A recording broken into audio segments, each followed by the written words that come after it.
the quality of the decoration, whether statues, whether paintings, and of course here in Italy you have an example of everyday new discovery in Pompeii.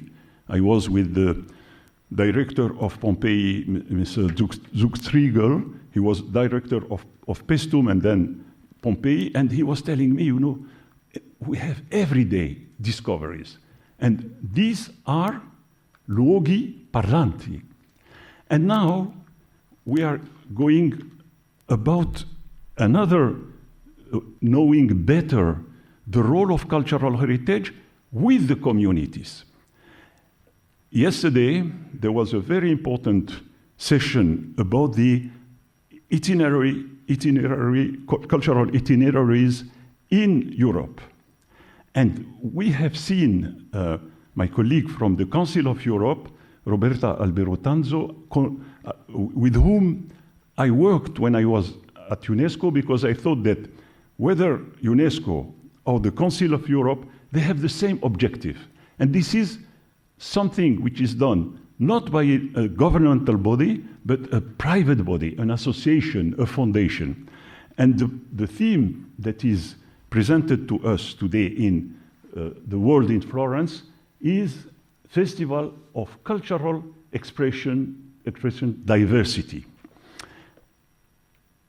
We are really in the trend that UNESCO, as a, you know, the body in particular in the field of culture, which has developed first, I said it yesterday in the session of the morning, the approach to safeguarding world cultural and natural heritage. And this is done under the Convention of 1972.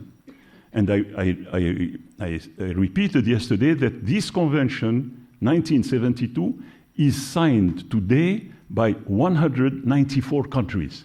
No country has refused to sign. They are all part of this. So the countries are then committed to safeguard tangible heritage and also natural heritage. And then we had some questions. I remember from Bolivia, from Morocco, coming to say, you know, you are doing a very good job in terms of recognizing world cultural and natural heritage. But there is one point that you have not given any text binding to the countries, which is, at the time, it was folklore. It was art and popular traditions.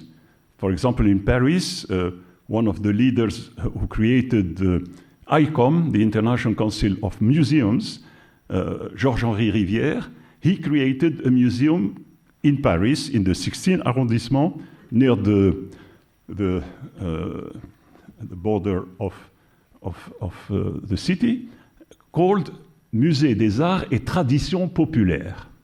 And this was a very important moment in the 60s, whereby there was a recognition of old tradition, the handicrafts, how they were done, old songs, the communities, festivals, etc.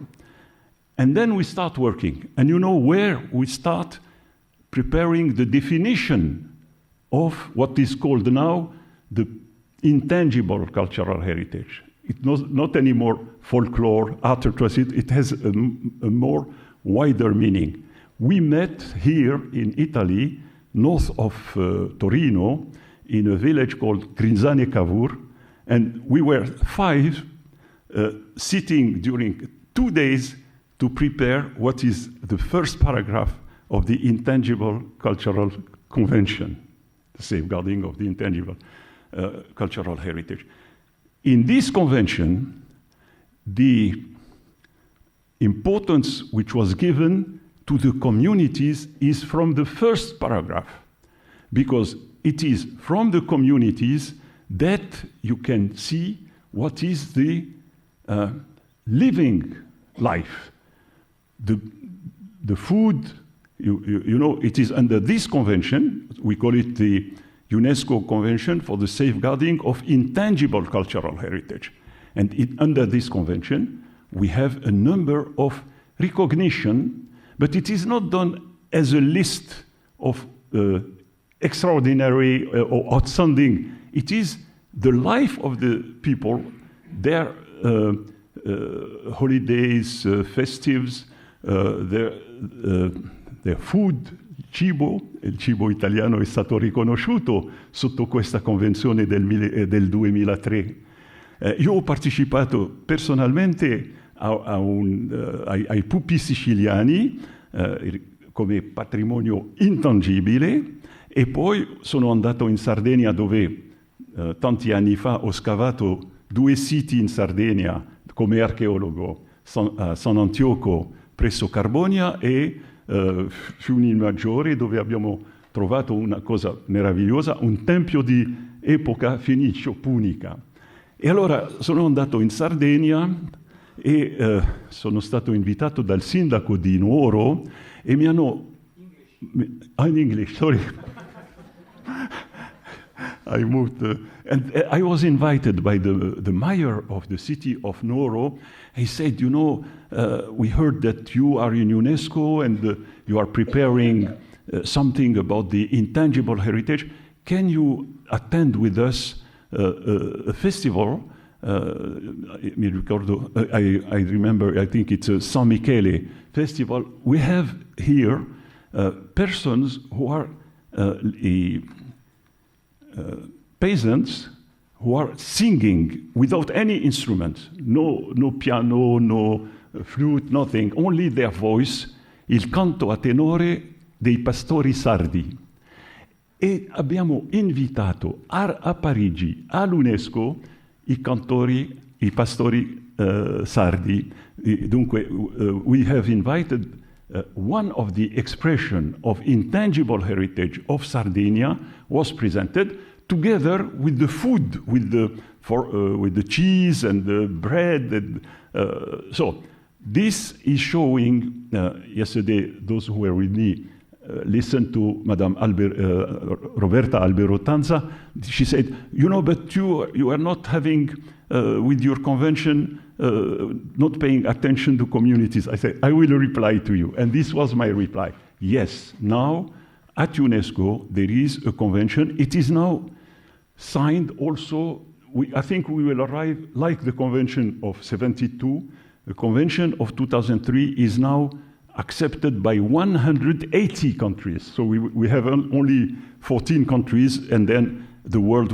And this is, I think, why I am really happy to see that the foundation here,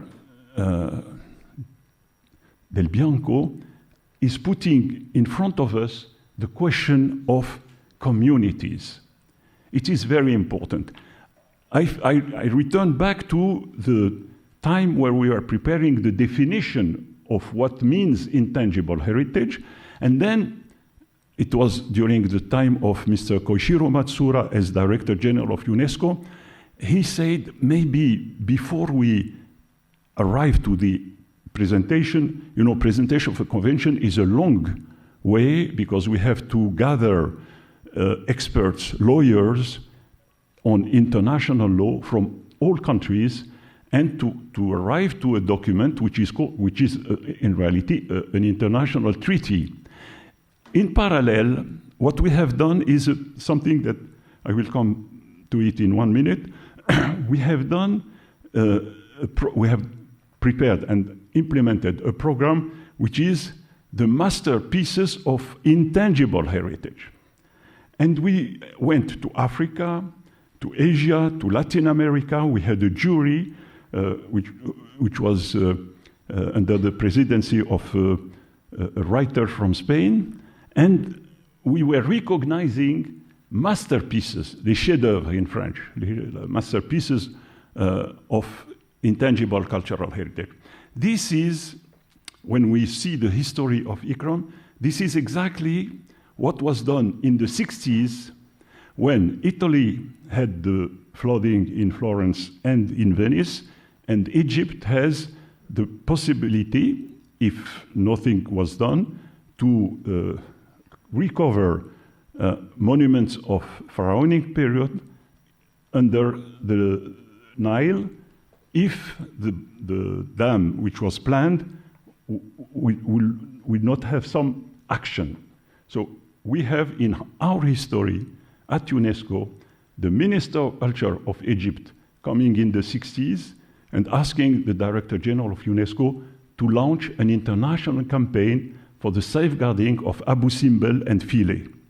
At the same time, the Ministry of Culture of Italy came to UNESCO and asked for an international campaign for the safeguarding of Venice. So you see, these are concrete actions. So we launched a big program. A lot of countries contributed in Egypt and also in Venice. I was my work at the beginning when I arrived at UNESCO in '82 was to follow the international campaigns for the safeguarding of cultural heritage. It is the result of this campaign which shows to the world that the Egyptian monuments or Venice or Florence are not only monuments of Egypt and of Italy, they are world heritage. They belong to humanity. These are a very important movement of more awareness, more sensitization of the public about cultural heritage.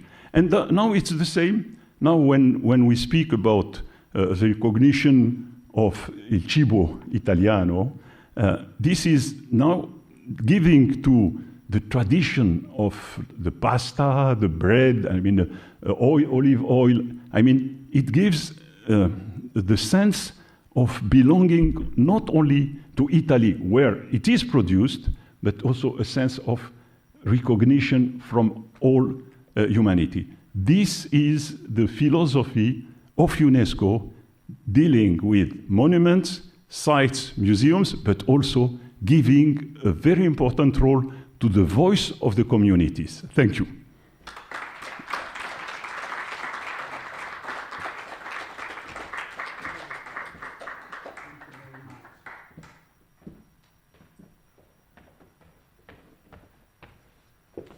Thank you to our honorary president. It's always so inspiring and so clear in helping us understanding also the dimension and the relationship between all the international institutions and the role for protecting our heritage and the role that we all have in protecting it. Thank you again. So now I would like to invite here on the stage Claudia Beretta from RAM Film Festival, Rovereto Archeologia Memorie, Italy. The floor is yours. Thank you. Thank you. Hi, everyone. Good morning. First of all, I would like to thank you very much. Thank the organizers for inviting me to this wonderful event and to having the occasion to present our film festival. Yesterday, our director, Alessandra presented the festival a little bit, but I would like to say something about the topics we have in our festival. So I am responsible for selecting the films and also to preparing the program of the RAM Film Festival. That is this event in Trentino dedicated to documentary centers on cultural heritage. RAM, Archeology and Memories, began in 1990, and it was a documentary festival organized by the local museum. And it was focused on archaeological research, sites, monuments. But today it has expanded to include the sections dedicated to intangible heritage, to communities, traditions, identities of peoples, and world cultures. And that's why we are so happy to be here, because we are so, this partnership is really perfect for us. And having been working in this field for many years now, I've seen how scientific documentaries have grown in quality with big improvements in their ability to engage with the storytelling wider audiences. And I've also observed a heightened awareness about, among directors and producers, as well as researchers and institutions, regarding heritage and communities, with a renewed respect for indigenous populations and the diverse cultural communities that are documented through the common and also emotional language of cinema. So, above all, I've noticed a new awareness and willingness on the part of these communities, both small and large, both in Italy and worldwide, to present and assert their identity through documentaries. So, distinct themes have emerged within these documentaries, trend topics we call them. We find every year new trend topics in our documentaries while selecting them. Of course, it's difficult to mention and to present all of them in this short time we have here. And so I warmly invite you to attend the screenings that you have here, that have been selected together with us from the scientific committee here, with Duccio Canestrini, who is also in the scientific committee in our festival. And so, for example, this morning we have a beautiful film, I Am a Kanaka, right in this trend topic about communities. And then I warmly, of course, I invite you to come at our festival in early October in Rovereto to discover all our themes. But now I would like just to give you some samples of our try to give you okay? Some samples about, of the trend topics I was talking about. So one of them is the recovery of cultural community traditions, and also the importance of documenting them through the cinema. So the documentaries become documents of the heritage, and also the attention to a generational continuity, because the heritage are also people. People are our heritage. So I would like to show you a little clip of this beautiful film who won a lot of awards in our festival. The title is Circus in Ecuador. So thank you for the clip. Abuela, palabra grande, grande oro. Abuela, eres historia, encierras todo. Eres semilla y después cosecha. Alma de acero, pura energía.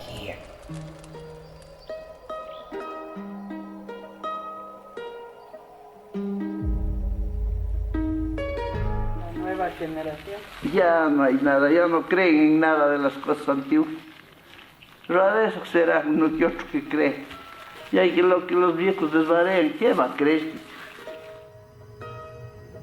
En tu silencio llevas fuego, la llama ardiente que siempre brilla, surco en tu rostro prodiga siembra, consejo sabio que nadie olvida, taitas y mamas. Abuela, los caminos de los pueblos tienen tus pisadas, las comidas que comemos tienen tus sabores, las plantas del monte llevan tus saberes. Abuela, camino, monte, tierra, río. Abuela, lluvia, viento, agua, fuego. Abuela, triunfo, tiempo, aliento. Abuela paz, abuela lucha, abuela semilla, después cosecha, porque eres todo, abuela eterna. Son ellas el legado y con cariño nos han dado.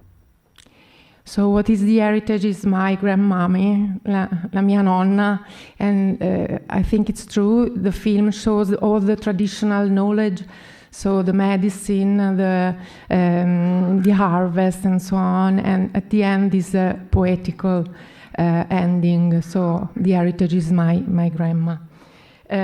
One other example, we have presented a film, an Italian one, produced together with our museum, about the childish games. We have called Un, Due, Tre Stella, so the games the group games we are losing.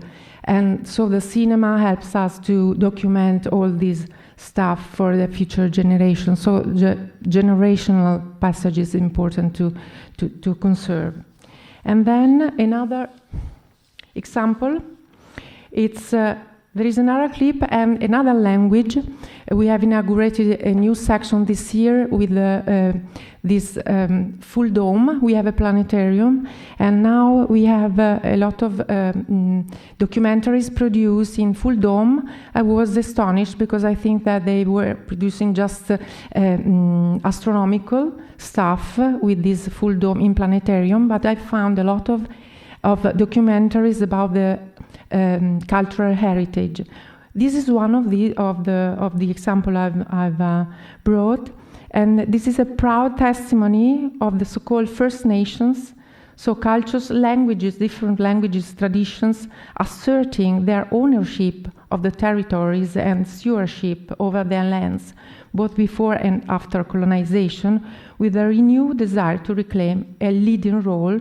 So you'll see an example during this event with the film Ayan Kanaka that we will see later, but also here we have another example with a full dome film screened in the planetarium, and this film is realized by a collection, a collective of Australian tribes, so Australian Roove Collective, formed by representative of the Australian First Nation. We first Australians travelled across continents and oceans to this country. With many voices and in many languages, we will show you some of the hidden tracks and traces our ancestors left behind. We will travel these ancient paths and share some of the deep time stories illuminated by new relationships between emerging research and First Nations knowledge. This is the Earth Above, a deep time view of Australia's epic history. Okay, it's interesting in this film because they say welcome to people in 7 or 8 different dialects. And so every section have a final welcoming with the true voice of the First Nations. So another topic I would like to present to you, it's the partnership, the strong partnership between archaeological mission. Wait, okay. Vado avanti. Sorry. Okay. Okay. So the partnership between archaeological missions, institutions, and native communities with full respect for their traditions. An example here is seen in the film Durango 550, where the construction of a highway over a Hopi burial site involves the active participation of the tribes. The road was still built, but only after observing rituals and traditions and instilling meaning into the artifacts they found. So this is an abstract of the film. This is my home. These are my people. You know, these are my ancestors that were in there. So these sites, they're a testament of our Hopi footprints on this earth, of where our ancestors came through, and they hold that spirituality.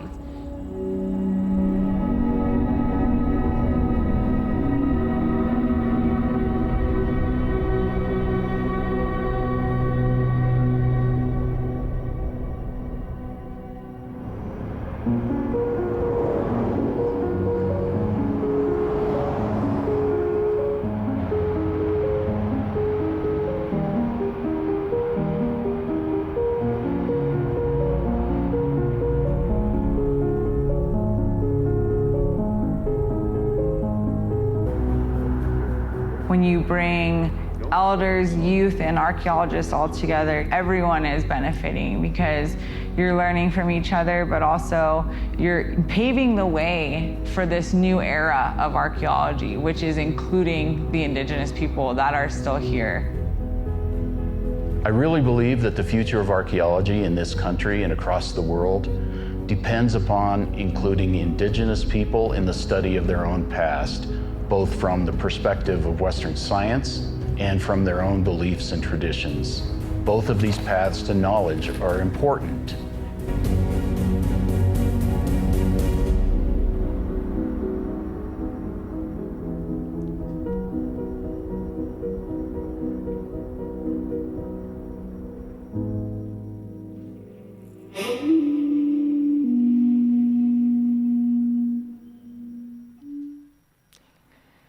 So the communities are included and they give new meanings to the finds, and also they are respected and they give their contribution to the research. So lastly, I just want to show you one last trend topics. And so the collaborative work with the immigrant communities to deepen understanding of artifacts and support the decolonization, that is another topic, very important topic in our documentaries in these years. The decolonization of European museums and collections. And so this is an interesting example in the British film Future Tense, where the Manchester Museum engages the African community in London to discuss about their collections.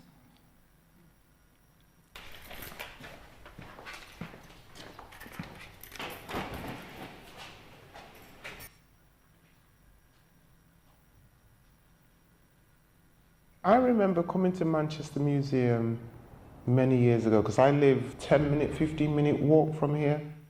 It's a space that I've always come into, but not, I would say, on the one hand, not really been welcomed into the space, and then secondly, not having any explanation as to why the things were in the space or why we even had a museum. I think when Esme called me to be involved in a conversation around the Benin tusk and the repatriation of it, I mean, it was absolutely fantastic to tell my other campaigners that, guess what?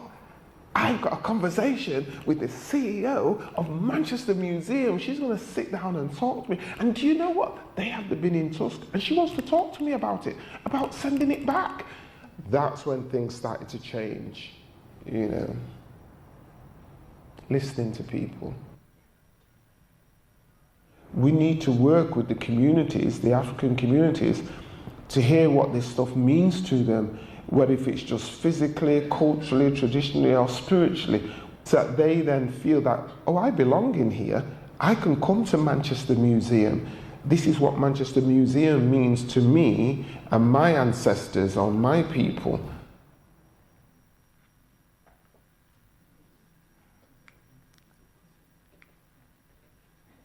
Okay, these were just some examples here, and this is she says that you have to listen to people, and that's what you are doing here, what we are doing here this morning and during these beautiful days. I would like to invite you again to follow our programs and our festival and to come and visit us in Rovereto. And okay, thank you for your attention. Enjoy the screenings, enjoy the festival.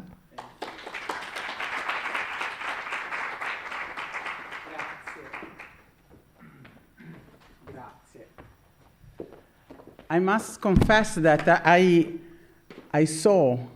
watched all the videos and the trailers, and it is really an impressive immersion into many words and many different realities that really make us think how important it is to know and how important the work you are doing is, and the reason why we wanted you here was exactly this, to make the festival be known at an international public and international institutions as we are all together today, because we want to increase this collaboration and give the chance to increase the knowledge of what you are doing and the results of the festivals throughout all the people involved, the communities involved, and also and specific and most of all to the young generation, because we must give to the new generation the chance to be better than what we are and what our predecessors were. So to keep alive all this. So we are just here to give a hand in giving the possibility to our youngster to not to forget and to protect and to divulge and to dialogue. So, and I'm very pleased to invite here Alessandra Petrucci, our rector to the University of Florence, with whom we have established a very wonderful collaboration, and we are included in the centenary celebration with our festival. And we trust that our collaboration can give voice to all this content to the youngster from all over the sectors of studies, because being a lawyer or being a geologist or being a person who studies literature, it doesn't matter. We are all part of the community, and we are all endorsing the heavy, weight of bringing on our culture and tradition. Thank you very much. Thank you so much. Thank you, Alex. Thank you. So good morning, everybody. First of all, I want to say a very thanks to the president and the foundation of Romualdo del Bianco. So I am pleased to welcome all of you to this meeting entitled The World of Florence International Festival of the Diversity of Cultural Expression, the universe in a nutshell. It seems an oxymoron to bring an apparently light word like festival close to the terms diversity and cultural, which evoke heavy, demanding, challenging concept. Yet this is a festival. This word derived from Latin returns to our vocabulary through English in the mid-19th century, and since then its meanings has actually changed. If originally it described a popular festival with music, dance, and so on a periodic basis, on the model of the day of the religious festival, today the periodic cadence remain, but the definition embrace complex thematic manifestation which can be centered on difficult topics. The International Festival of Diversity of Cultural Expression maintains the character of popular event because it involves a very large audience and has society as a whole as its target, but it also maintains a festive profile, as the most difficult meetings alternate with moments in which the languages are more accessible. The focus of this meeting is the intercultural dialogue, which according to the Council of Europe is an open and respectful exchange of view between individuals and groups belonging to different cultures that leads to the deeper understanding of the other's global perception. In a general approach, the goal of intercultural dialogue is to learn to coexist peacefully and constructively in a multicultural world and to develop a sense of community and belonging. From this point of view, the tangible cultural heritage generates by a given community in a given historical period play a pivotal role. However, communities are also the heart of the intangible heritage, and in many cases are themselves the object of protection because they embody the values, knowledge, and expression of the intangible heritage of a place, and communities are in direct relationship with the natural heritage of which they are custodians to guarantee the fundamental balance for mutual survival. In this historical moment, crossed by strong tension, enhancing cultural heritage with a view to dialogue and discussion is a way to guarantee peace, tolerance, and friendship. Believing in these values and practice them is also the mission of our university, for which I am grateful to those who organize and to those who participate in various capacities in this meeting to disseminate this value. Thank you.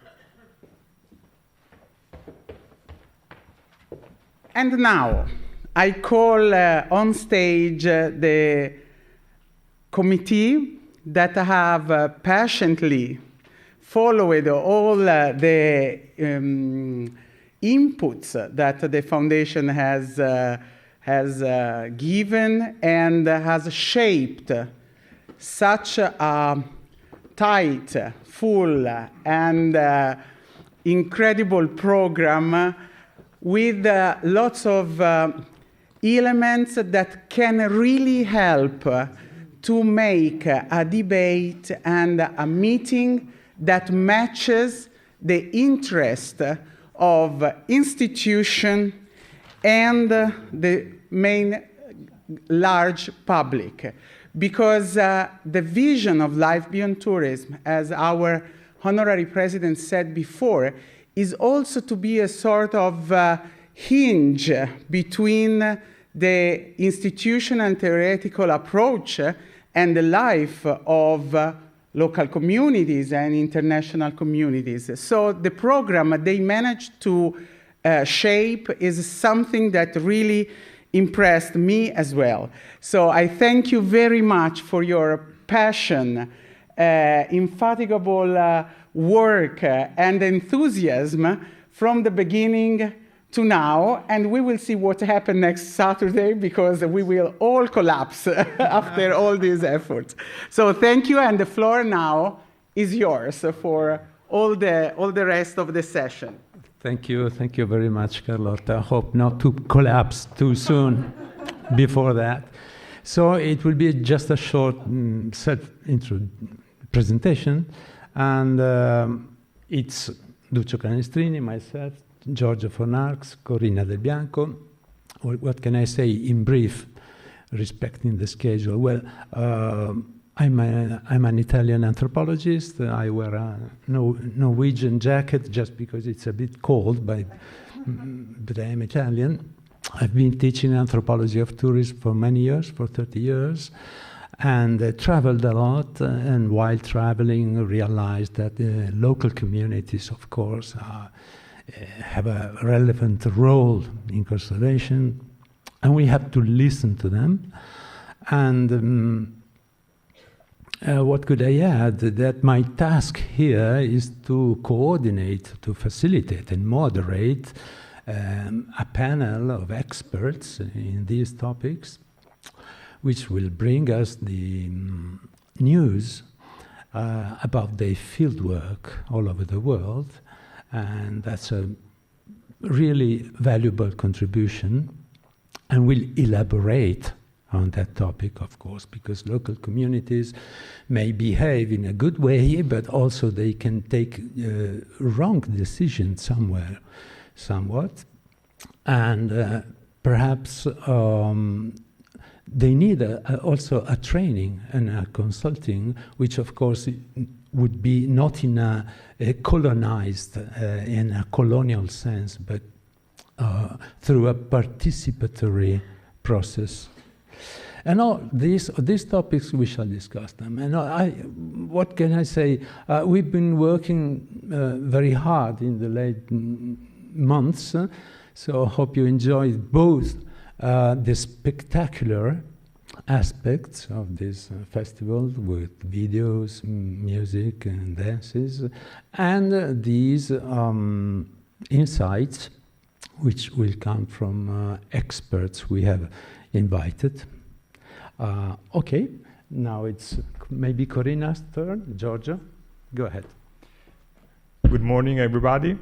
I'm Giorgio von Arx, and I work as a marketing consultant and trainer. And for Life Beyond Tourism, I am also responsible for training programs and marketing areas. I'm part of the scientific committee. And as Duccio said, we work hard, and we hope you will enjoy the program that we created. Most of all, the reason why I'm here is because, as Duccio said, I am passionate of traveling too, and my hope is I have a little child. And my hope is that he will love traveling as much as I do. And I hope together here we can work to leave the youngest, a world that still is interesting to visit, to discover, and with a heritage that we have to protect, but also we have to create new heritage for them. So this is what is motivating me to go on doing what we're doing here together. Thank you. And finally, good morning, everyone. I'm Corinna del Bianco, and I'm a researcher and photographer, and I kind of document and read the different identities of places. I have a PhD in architecture and urban design at the Polytechnic of Milan, where I teach urban design, and I'm board member of the foundation. And with the foundation, we strongly believe in the opportunities of intercultural dialogue given by heritage and travel, and the importance of raising the awareness in communities of the crucial relationship that they have to keep, they have to establish, and they have to carry on with their heritage. So we created this program, trying to make it deep, but also light at the same time. So trying to foster dialogue, not only presenting different experiences, different studies, researches, but also trying to foster dialogue, foster exchange. So we will have many moments of different types of suggestions, hints, movies, documentaries, the panels with the presentations, or panels with discussion, and also different moments of tasting and trying different cultures, as we had yesterday. So we really hope that it will be a moment of enrichment for everyone, that you will learn, we will all learn, but we will also have fun. Thank you.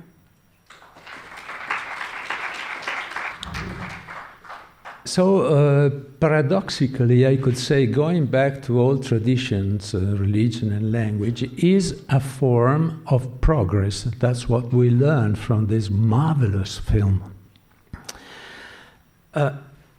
Local communities, they engage with and relate to their natural and cultural heritage, both tangible and intangible, in unique ways.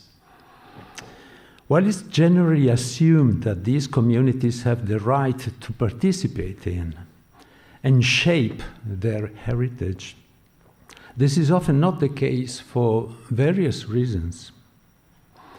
Sometimes communities may view heritage as an obstacle, or they feel distance from its enjoyment. They're kept away from heritage.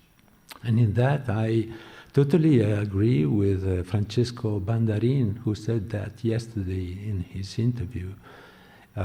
Sometimes local communities are excluded from enjoyment of the heritage. It is a relationship that can be threatened by various problems, such as conflicts, very actual problems, the generation gap, as we saw, climate change, or extremely poor economic resources. Additionally, there are instances where individuals are unaware of or just not interested in their cultural traditions and heritage. Today, indigenous people, but also expatriates, migrants, and tourists who live side by side, they coexist. In many areas, although their interests and desires do not always match. We will explore case studies from Mongolia, Bali, Morocco, Liguria in Italy, and Madagascar to illustrate these issues. So let me do a round of introductions and call our expert on the stage, Claudia Beretta. First, please come on stage. She is professor of cultural anthropology at Florence University. She's an expert in Asian ethnology. Hello, Nadia, please take a seat. Expert in custom and traditions concerning plants and animals in different cultures. Claudia Beretta will present us cases of Mongolia heritage, a bloodless ritual with camels, happily bloodless, the traditional tent and the famous Mongolian diphonic chant. Then we will have Professor Ahmed Skunti. I think he is online. I am asked the technical direction to verify if Professor Skunti is with us or not. While we wait for him, I would say that he's speaking from Morocco, from the National Institute of Archaeology and Heritage Sciences. He's an expert in the field of intangible cultural heritage, and he will tell us how it was possible to revitalize an endangered cultural heritage in North African society, dealing with textiles and ancient weaving knowledge. I'm not sure we shall be able to see him, if the connection is good or not. Just a minute. Okay. Vladimiro Boselli, he's a researcher at the Italian National Research Council, will bring us cases of ancestral hydrotechnologies on the islands of Bali, communities and living water heritage. Welcome, Vladimiro. He works at the WAMUNET, which is the global network of water museums.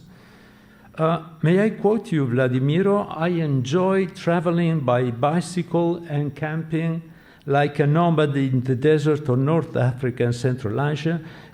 I would like a world where people can travel between countries, regardless of passport, without risking their lives crossing liquid borders. Many of us share your vision, Vladimiro. I'm glad to say that. Paul Antion, who should be online from Madagascar, from Blue Ventures. He's from United States of America, head of program management, today speaking from Madagascar, where he actually lives, working with fishing communities. Blue Ventures is a marine conservation organization that puts people first. That is what they state. The title of his communication today is Thriving Fishers and Thriving Oceans, Stories of Change in Coastal Madagascar and what the future generation will inherit. And last, Agnese Maranca, a young Italian cultural anthropologist. She's coming on the stage. Hello, Agnese. She now lives in Portugal, but did her research not far from home, the Cinque Terre, 5 lands, we could say, in Liguria, where an excess of tourism in recent years is threatening popular traditions and the region's natural and cultural heritage. Over-tourism, quite a hot topic. Okay, now it's Nadia Breda's turn. The floor is yours, Nadia. I think you will start with a short video editing coming from Mongolia. You say it would be better after? As you prefer, but you prefer after? Mm-hmm. Okay, so... At the moment that I can see. Okay, so the PowerPoint first. Okay, thank you. Questo è con il tasto centrale manda avanti le slide. Il tasto centrale se voglio andare indietro. Quello sotto. Thank you very much. Good morning, everybody. My speech is about Mongolia and its heritage. Okay. Mongolia and his heritage. With the hand of the 70 years of real socialism, since 1992 years of its constitution as a democratic republic, Mongolia moves to a neoliberal political economic system oriented toward capitalism, in which the constitution of cultural heritage play a crucial role in shaping national identity and politics, in conditioning development projects and economic strategies. The double movement as a definition by Caroline Humphrey, double movement of exiting socialism and the welcoming of traditional past has led to a revaluation of cultural heritage in view of a new identity for the state and to a process of reshaping of cultural heritage. The expression Sergen Maldal has been coined, which can be translated as Renaissance, Awaken, Flourish, which imply a renewed interest in preservation and celebration of Mongolian traditional culture. As Bouchenaki argues, Bouchenaki and Caroline Humphrey are anthropologists that occupy and study Mongolia. As Bouchenaki argues, Mongolian traditional culture, Ulam Jal Soyol, and its revival have become an integral part of the nation-building process, with a narrative intertwined with the expansion of development project and the increasing presence role of UNESCO. Mongolia has been conducting a great deal of research based on international standards to document and protect its tangible and intangible heritage, closely linked to the recognizance of nomadism as a specific characteristic of this culture. A first list of elements of the intangible cultural heritage has already been selected by the recent governments of Mongolia and is protected by UNESCO. But the attention to the nomadic world as the foundation of cultural heritage is demonstrated by many other things.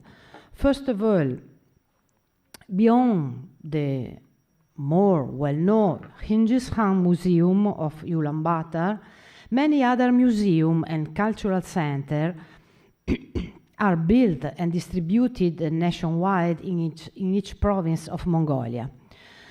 Second, there is one important international research center that is the IISNC UNESCO. IISNC, it means International Institute for Study of Nomadic Civilization. Third, the third edition in 2024 of the Nomads World Cultural Festival, another festival in Mongolia, Nomads Festival, a national event with over 1,000 guardians of tradition coming from 21 provinces of Mongolia and with 150 participants from 30 foreign countries, 180 programs, and 162 expressions of intangible cultural heritage from the region of Mongolia. This event testifies Mongolia's desire to position itself as a reference country for nomadic culture from all over the world. In the capital, Ulaanbaatar, meanwhile, the second biennial Cambridge Mongolian Forum, entitled World Problems, Nomad Solution, has held, with which innovative solution inspired by nomadism to tackle the problem of the contemporary global world were discussed. For all these purposes, we founded the Mongolian Studies Center at University of Florence and University of Parma, named NAMEC. NAMEC is Asian Nomadic Culture, Mobility and Environment Study Center, to tackle with nomadic life in Mongolia. I would like to present some example of cultural heritage and point up how they are closely linked to the nomadic and pastoral life in Mongolia. Nomadism and pastoralism are the natural cradle of this heritage, and consequently they are natural cultural, ecological natural cultural heritage, and they must therefore be understood in this dimension, beyond the dichotomy between nature and culture. Let's take the example of the nomad's house, the tent called Ger, protected as a UNESCO heritage since 214. It is a round structure of wall, pole and pointed roof covered with canvas and felt and tightened with ropes. This is the inside. Inside the tent, the ger, inside the ger, and inside the ger and out of the ger, tightened with the rope, and it is light enough to be carried by nomad, flexible enough to be folded and packed, and robust enough to be dismantled and reassembled. The ger can withstand the strong winds of Mongolia. The internal structure is made of wood, painted and decorated with traditional ornaments. I like to define it as a womb that contains everything, the cosmic whole, because there is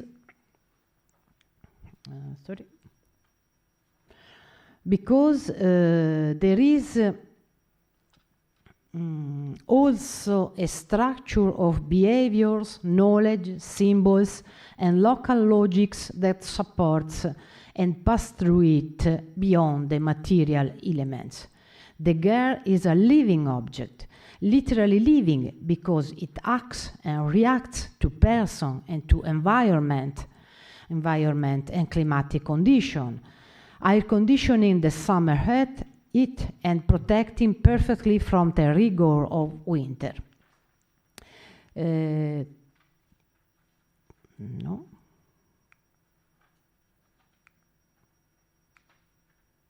This is the world around the girl.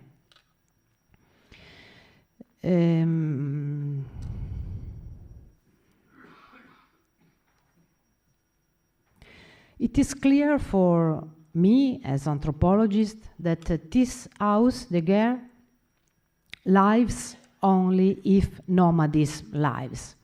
The end of nomadism has been a topic of discussion for many years, starting from the fundamental text of Caroline Humphrey and David Smith entitled The End of Nomadism, which resonate today with the recent works of French anthropologists Ferré, Stepanov, Marquina, with the book entitled Nomadisme d'Asie centrale et septentrionale. Look at another example of cultural heritage in Mongolia, the diphonic song called Humi.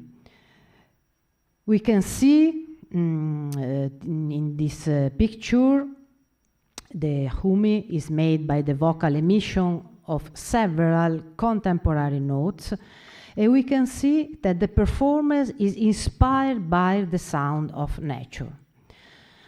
UNESCO documents wrote that Humi was learned from birds, whose spirits are central to shamanic practices.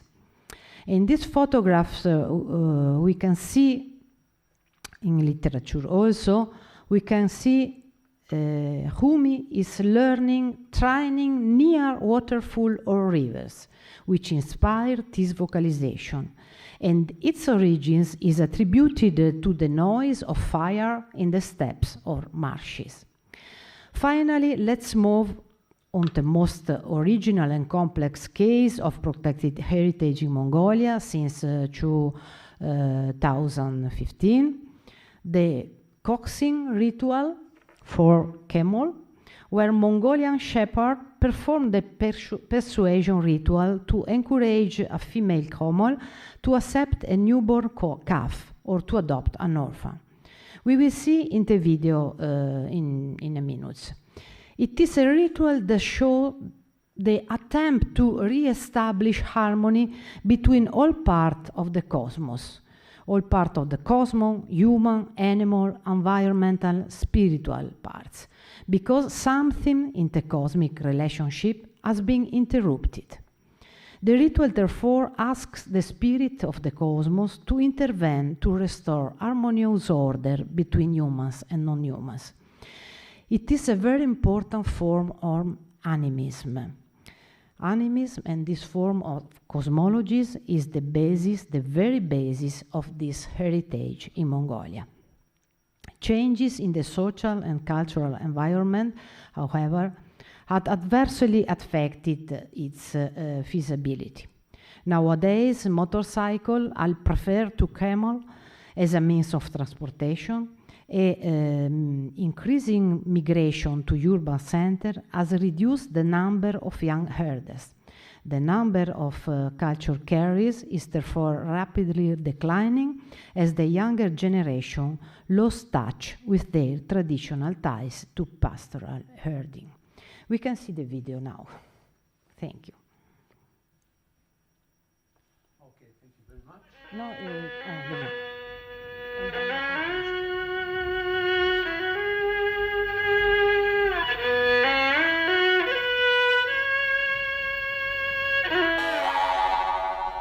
Mongolian domestic livestock and animal husbandry techniques have been successfully sustained in rural, semi-nomadic, and nomadic lifestyles.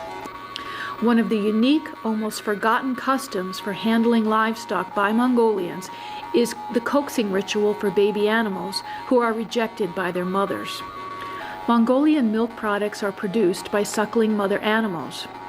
Mother animals give birth to their young in the severe spring of Mongolia. Many mother and baby animals die because of harsh climate and lack of grasses. Therefore, a herdsman should take care of a mother who remains without a baby or for an orphan. When a mother rejects the newborn baby, the nomads take the rejection very seriously. In keeping with an ancient ritual, a musician must be summoned to perform a ritual. Thus, the coaxing ritual helps the baby animal survive and saves the milk of the mother. Sometimes a herder invites a singer and musician for a camel coaxing ritual from great distances.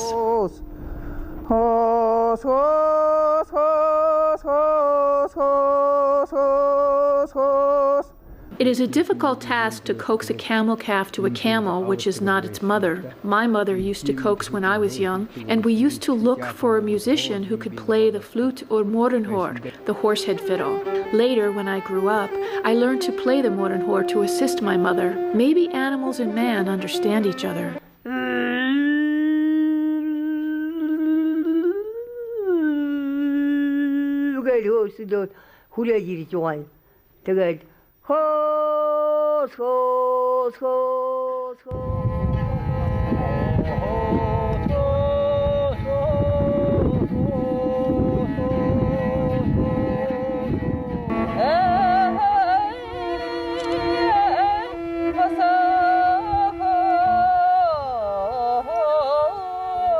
The ritual is an ancient tradition because it asks the gods of animals and humans and spirits of nature to help people through respecting the mother and baby camels. Nowadays, the ritual is starting to diminish because of the lack of coaxers and musicians in local areas of Mongolia. We have almost lost our gentle traditional relationship between humans and animals because of the decreasing number of elderly people who know our traditions well.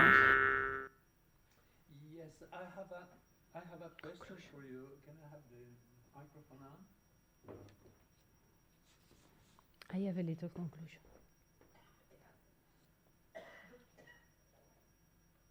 Okay, I can come to the podium. Yeah, I can come to the podium. I have a question for you, Nadia. Of course, we are risking to lose these traditions, right? And because we can't expect tradition last for millennia, and the world is changing. So the tough question I have for you is, what is the role of anthropologists? I mean, do they have to oppose social change, or can they study it and promote it? How do you feel about that? Difficult question. I think that our task is to understand what is the root of this heritage, and this is the cosmology that this type of life, form of life, that is the nomadies have. So our task is to document, to arrive to think with the logic of our partners in Mongolia, as Malinowski teach, think as a native. This means to arrive to the mutual comprehension, and after this, the Mongolian people can know how to rest in the contemporaneity, in the modern time, in the progress, but they have diritto, come si dice, right? They have right to choice, but anthropologists can help Occidental people, Occidental tourists, Occidental intellectual, etc., encounter the logic and the cosmology of these people. The cosmology and the ontology of nomadic people is a form of modern animism.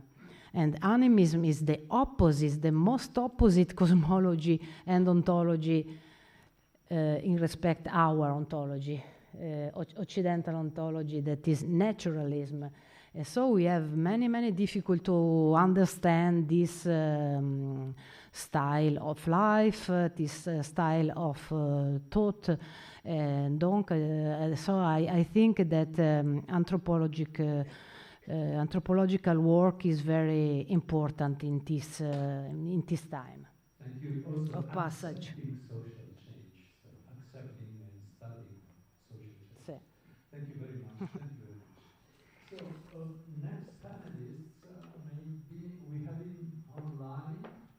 No, this is Florence, right? But this is, oh, I see them both. Oh, okay, very well. So Professor Ahmed Skunti, can you hear me? Should be his turn. Are you online? Are you connected, Professor Skunti? I can't hear you. Activating your mic. Yeah, good morning. Yes, good morning. Okay. I hope the sound is yes, now we can hear good. You. Yeah. Can you hear me? Yes, fine. Please go ahead. The floor is yours. Thank you. Thank you very much. First of all, I would like to thank the Fondazione Romualdo del Bianco for the invitation to attend and to participate, even if this is online, in the festival. I'm very pleased to share some thoughts with you. I will make a presentation on weaving in Morocco, about an experience in the high Atlas Mountains. I will now share my screen.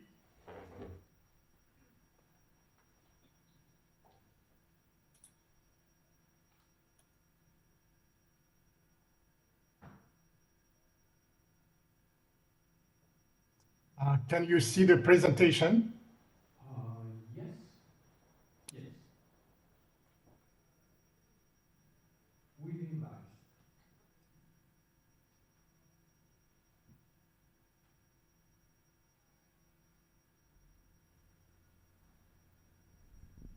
Yes, we can see it. You can go on.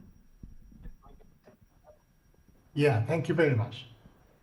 And in this presentation, I will say a few words about weaving knowledge and know-how in Morocco.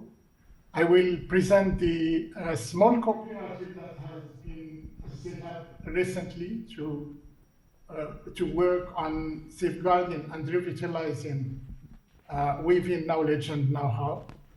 I will mainly speak about one of its recent activities undertaken last summer, presenting its program and participants, presentations and discussions, the exhibition of weaving products and instruments that has been organized within the study day, and finally, outcomes and way forward. First of all, weaving knowledge know-how in Morocco was documented and included in public policies for over one century. This is one of the examples of this documentation and inventory you can see in this publication. High-value products and tourism-centered policies were designed during the French and Spanish protectorate and after the independence of the country. But during the last 5 decades, there has been a weaving step back because of pastoralism crisis and competition from imported and industrial raw materials and products. In recent decades, efforts have been made by artisans, civil society, as well as public bodies to revitalize the weaving knowledge and know-how. Ahamar Hal is a cooperative set up in 2022 in the Eastern High Atlas Mountains in Morocco. with the aim of safeguarding the local weaving techniques and know-how. Excuse me, Professor Skunti, we are stuck with the cover of your presentation. Can you go on with the slides also? Because we only see the cover. Can you advance them? Yes, I am. Sorry. Can you see? Yes, I am displaying the presentation. Yeah. But in the other monitor. Can you see it? And is it still stuck to the first one? This is the first one. Go ahead. Make the second, please. Put the second. No. We are in the when you organize your presentation, you prepare the presentation. Here you can hear your mouse. Move your mouse, please. Yes, we are now with your mouse. Go ahead in this screen, please. No. See the third one? No. Put the second slide, please. Yeah. Now you have the second. I have the second on my screen. In your screen, but not in our visualization. We need to see the same thing, the thing you are viewing. Yeah, maybe if you maybe I can stop. Presenter mode. If you leave presenter mode and just present the slides without the presenter mode, I think it should work. Yes. Can you see the second slide now? Now is not sharing. You are not sharing anything at this moment. Sorry. Okay, I will share it and use.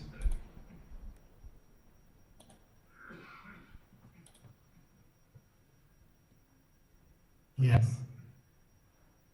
Can you see the second slide now? The same thing is your program. We are viewing PowerPoint,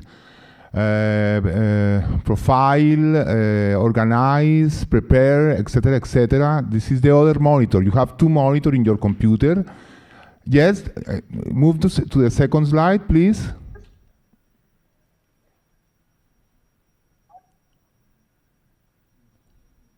Yes. Can you see the second one? This is the second, okay. Okay, go ahead. Thank you. Okay. This is the third one. Yes, weaving knowledge and know-how in Morocco. Yes, and I think now it works. Okay, so you can move on. Yeah, thank you. Thank you. And I was saying that weaving has undergone a step back because of pastoralism crisis and competition from imported and industrial raw materials and products, and this is something that has been experienced all over the world, not only in Morocco. In recent decades, efforts have been made by artisans, civil society, as well as public bodies to revitalize the weaving knowledge and know-how. The cooperative Marhal has been set up in 2022 in the eastern High Atlas Mountains in Morocco with the aim of safeguarding the local weaving techniques and know-how. This is the logo of the cooperative. The cooperative organized last summer a study day on revitalizing and safeguarding knowledge and know-how of weaving. The presentations were made by scholars and researchers on weaving knowledge and know-how as intangible cultural heritage, safeguarding weaving knowledge and know-how, giving an example from Finland, from one of the researchers who has been there during this year.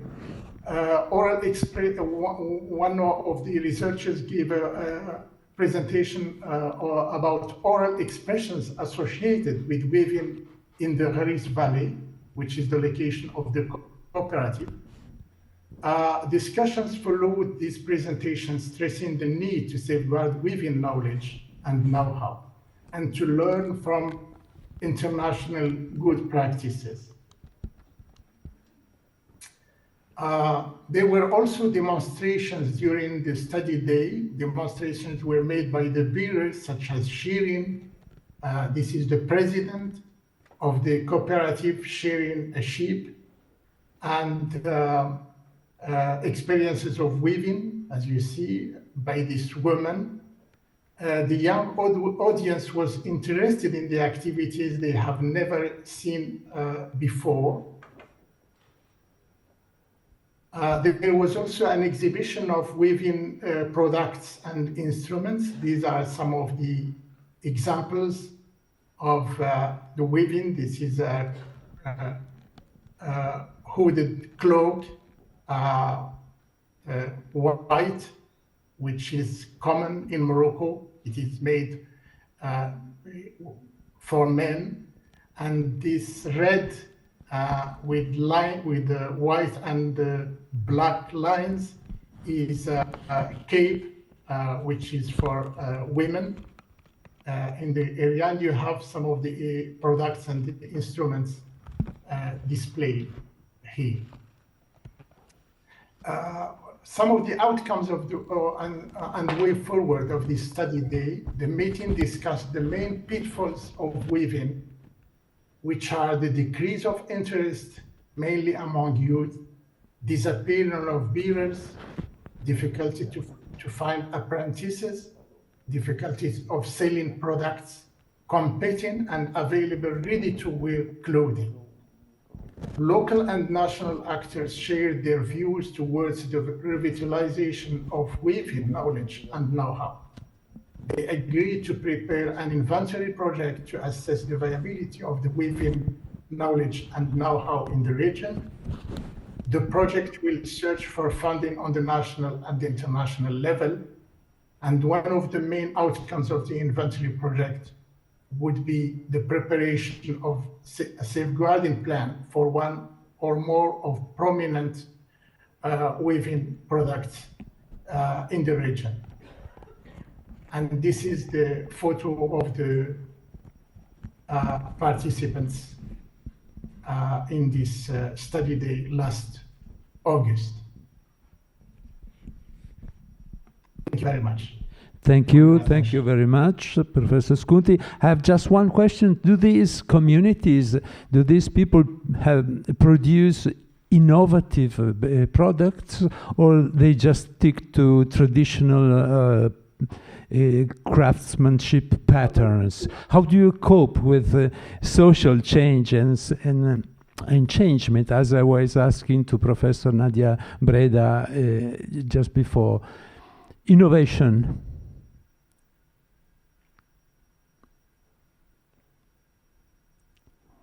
Yes, there are some experiences in the region of innovating, and this is something that has been discussed during the study day organized by the cooperative Akhamarha.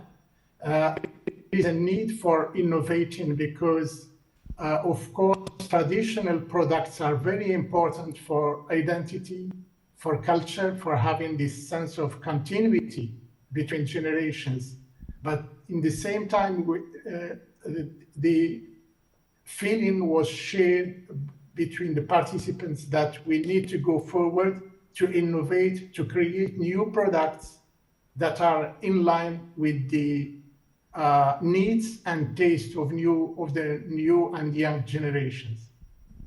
Thank you so much, Professor Sconti. Thank you for dedicating us your time. And now it's Vladimiro Bosali's turn. I can lend you my microphone. Thank you. Maybe I just pick this thing.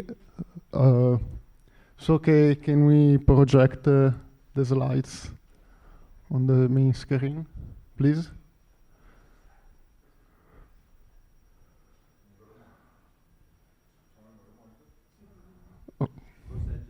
Okay. So my film is Ancestral Hydrotechnologies, Communities and Heritage of Living Waters. And I want to present you the experience of the WAMUNET, that is the international network of water museums. And a very specific experience, we presented a virtual installation at the World Water Forum in Bali, named Voices of Water. Meanwhile, there was a parallel People's Water Forum where marginalized voices were protesting and speaking up against some dynamics on the global scale on water management. So with this exposition, we try to bring inside the World Water Forum these marginalized voices. Before I want to present, is not going, okay. I want to present you the network, who we are. The Global Network is an NGO, is a flagship initiative of the UNESCO, is quite big, and includes a lot of water museums. They are mainly eco-museums, so not traditional museums where you can go and see things, static things, but museums where we preserve practice concerning water. Okay. I just needed to be quite aggressive with this button. It's not going. Let's try from here. No? Is okay. Our commitment is to build a new culture of. Okay, maybe too much. Is there is like a lagging. This one is to go ahead. This is to back. Yes, Yes, I imagined. Okay. So, but it is not working. Okay. Because let's wait a little bit. There's a delay. Our commitment is to build a new culture of water. I just remember you that more than the 50% of humanity is constituted by water, so water is quite important, and we want to promote a different vision, a different relationship between water, technology, humans, including all the aspects of this kind of possible relationship with arts, culture, and stuff like that. So let's wait just a few seconds, but we do this. Okay, it's not going. We do this promoting, like as I said, museums are mainly eco-museums, so we try to preserve and describe, again, practices again related to the water conservation, water relation between public actors, people, marginalized communities, and our targets are adults, children, and we try to create in our museums a setting that is as informal as possible to make it much more interactive. Click and wait. Okay, click and wait. Next. Okay. Next. So this is our network. A lot of members is growing, so this is not updated. We have an approximate like 10 million visitors per year in all the museums of our network, sometimes more, sometimes less. There are many institutions. We are present in 43 countries, so it is quite a big network. Right now, I want you to present the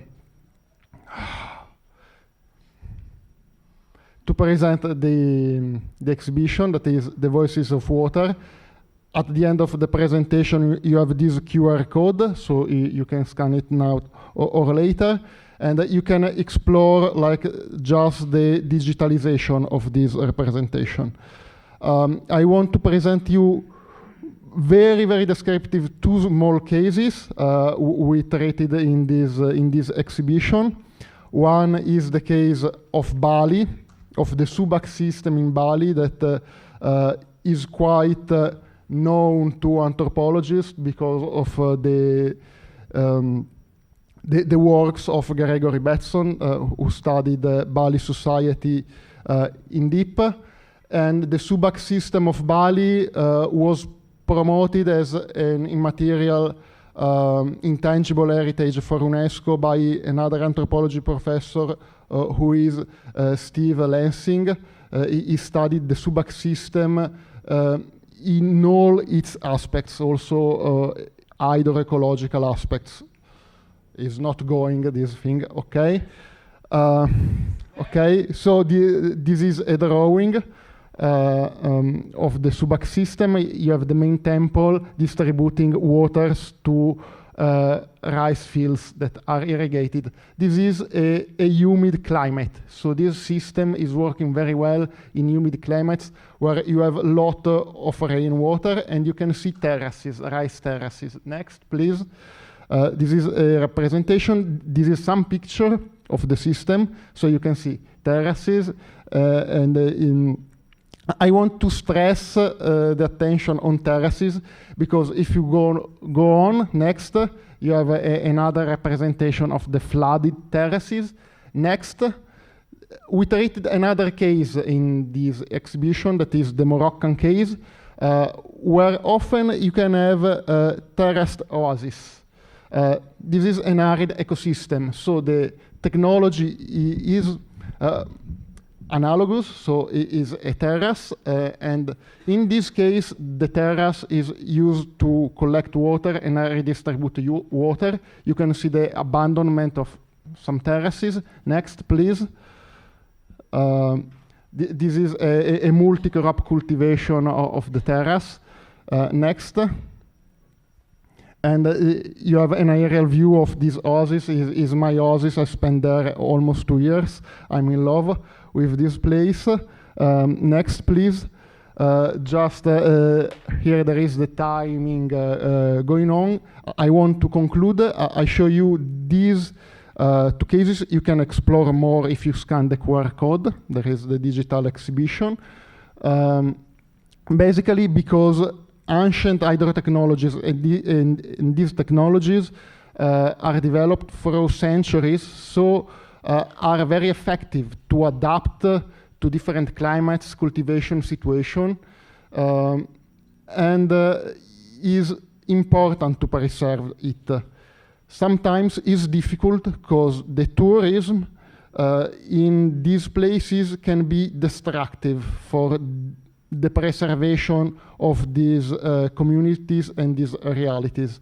So what I want to poke you with a stick, and is maybe in some cases it's better to invest energies and money to preserve these practices and this ecosystem without thinking about the touristic promotion, because if the environment is well preserved, the tourist will come.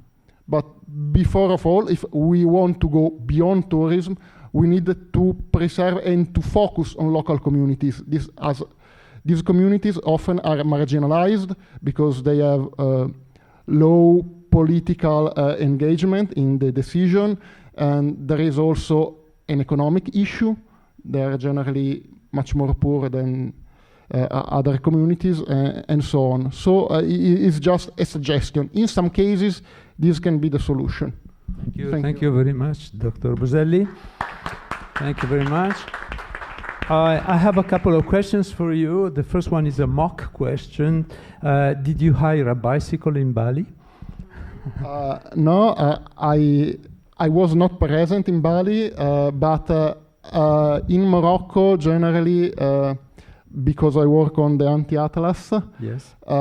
I buy a bicycle in Marrakesh, and then I leave the bicycle in Marrakesh. Ryanair is asking you 120 euros to transport the bicycle, so this is approximately my budget.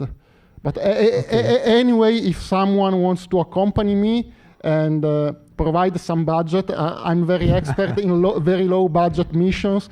You can come with me and explore stuff while I'm doing my research. You are welcome. If awesome, you are thank you. And the second question is that an issue that you actually exposed.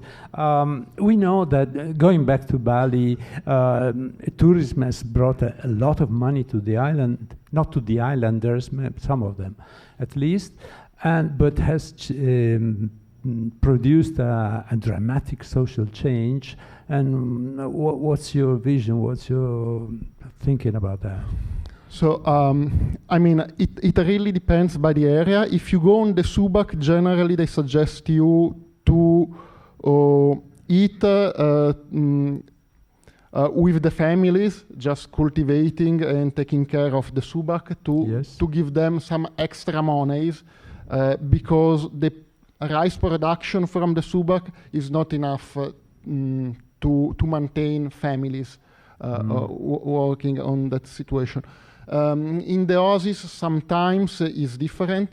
So a well-preserved oasis is capable to produce a surplus, also an economic surplus, but it really depends by the internal dynamics in the community of the oasis. In the Subak, the rice price, I mean, the Subak are much more in harmony with respect. What I saw maybe in some Moroccan oasis, but generally, yes, a certain kind of tourism can be a good thing because it's an extra income for these families.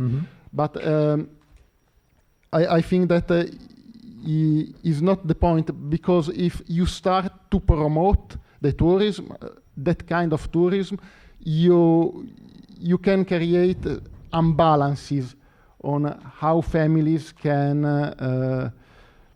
manage this tourism. And so in the oasis where the tourism was promoted a lot, you saw just few families profiting from this tourism, this increase in tourism. And generally, they were the richest families in the oasis. Of course, yes. So you need to be very careful when you start on this kind of reasoning on how to promote that's tourism. What we call responsible tourism. Thank you very much. Maybe someone will follow you in your next trips. I hope so. You are welcome. Okay. Thank you. If you have good legs. Okay. And now it's Agnese Maranca's turn. Okay. Agnese, the floor is yours. Would you like to speak from the podium? Before, can I show the video? Sure, sure. No, maybe we skipped. No, we skipped. No, it's okay. It's okay. Paul Antion, can you just wait for a while? Yeah, absolutely, no problem. Okay, so you'll be with us just a while.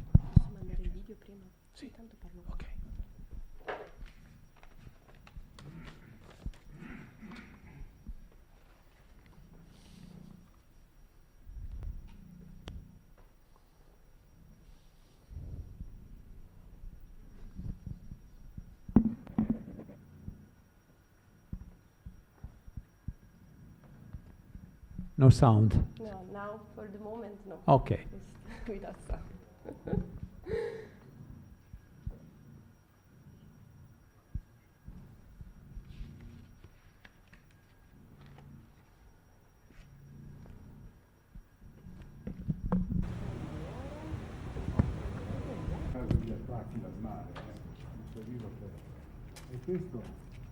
Se andate di sopra è il posto più affascinante.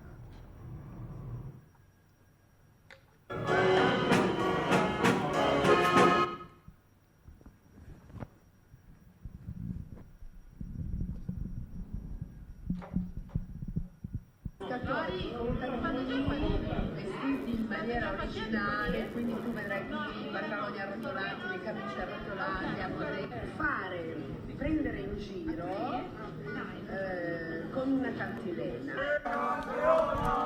È sempre ossa!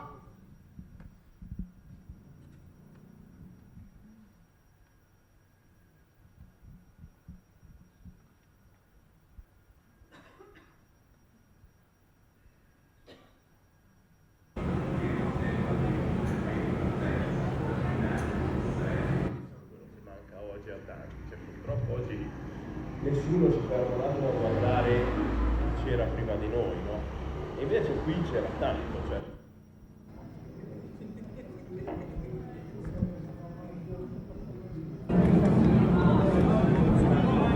Basta! Basta! Oggi siamo in piazza anche per voi, ragazzi!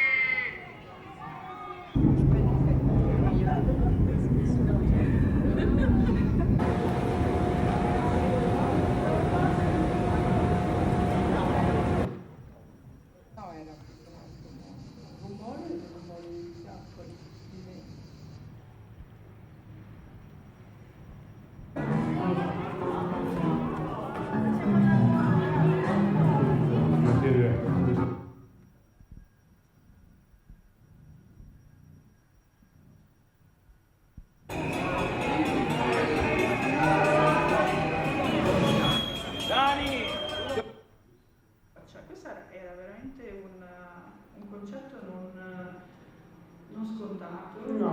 Perché il viaggiatore è una cosa cristiana, relativo, relativo. Comunque crei un cambiamento in qualsiasi maniera. Certo.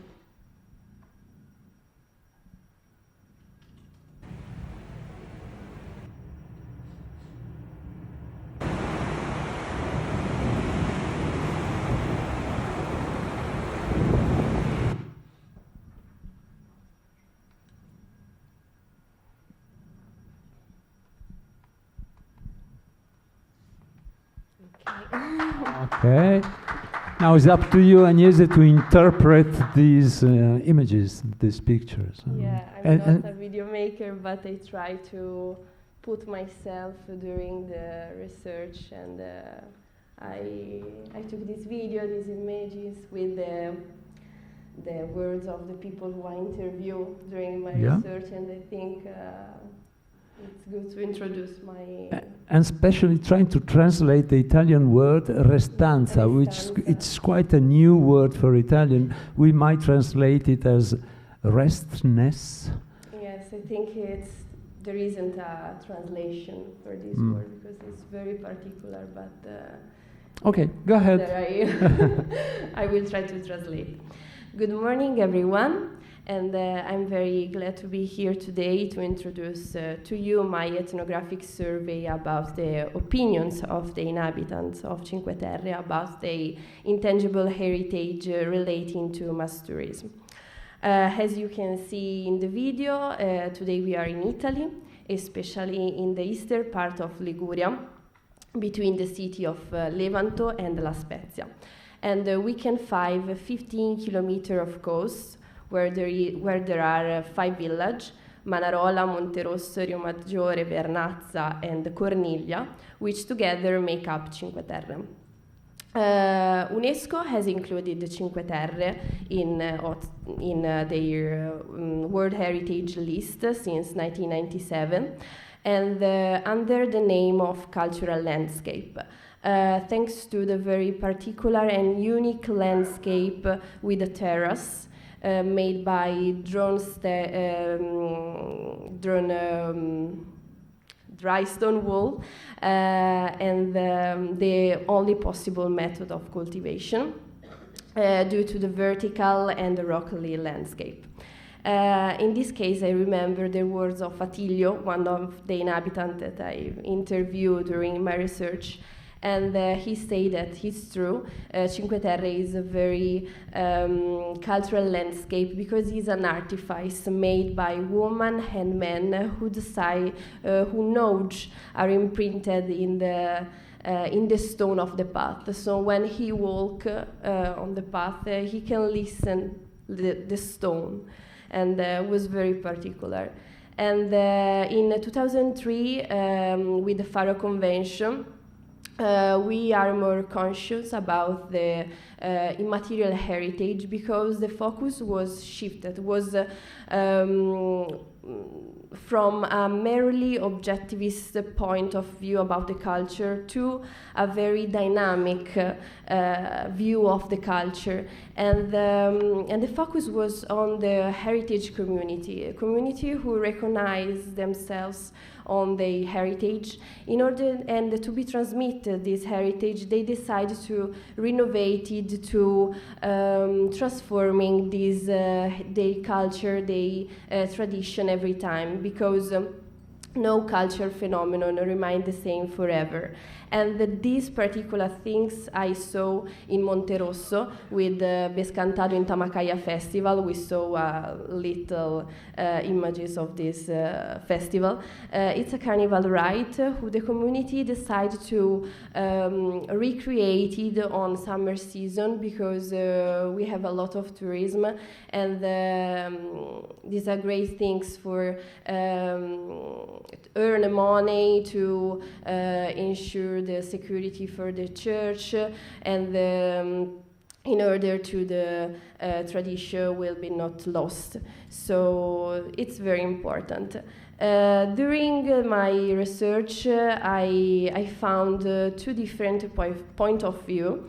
Attilio said to me that the tourism is important because with the tourism flow, we have a rediscovery of our immaterial culture.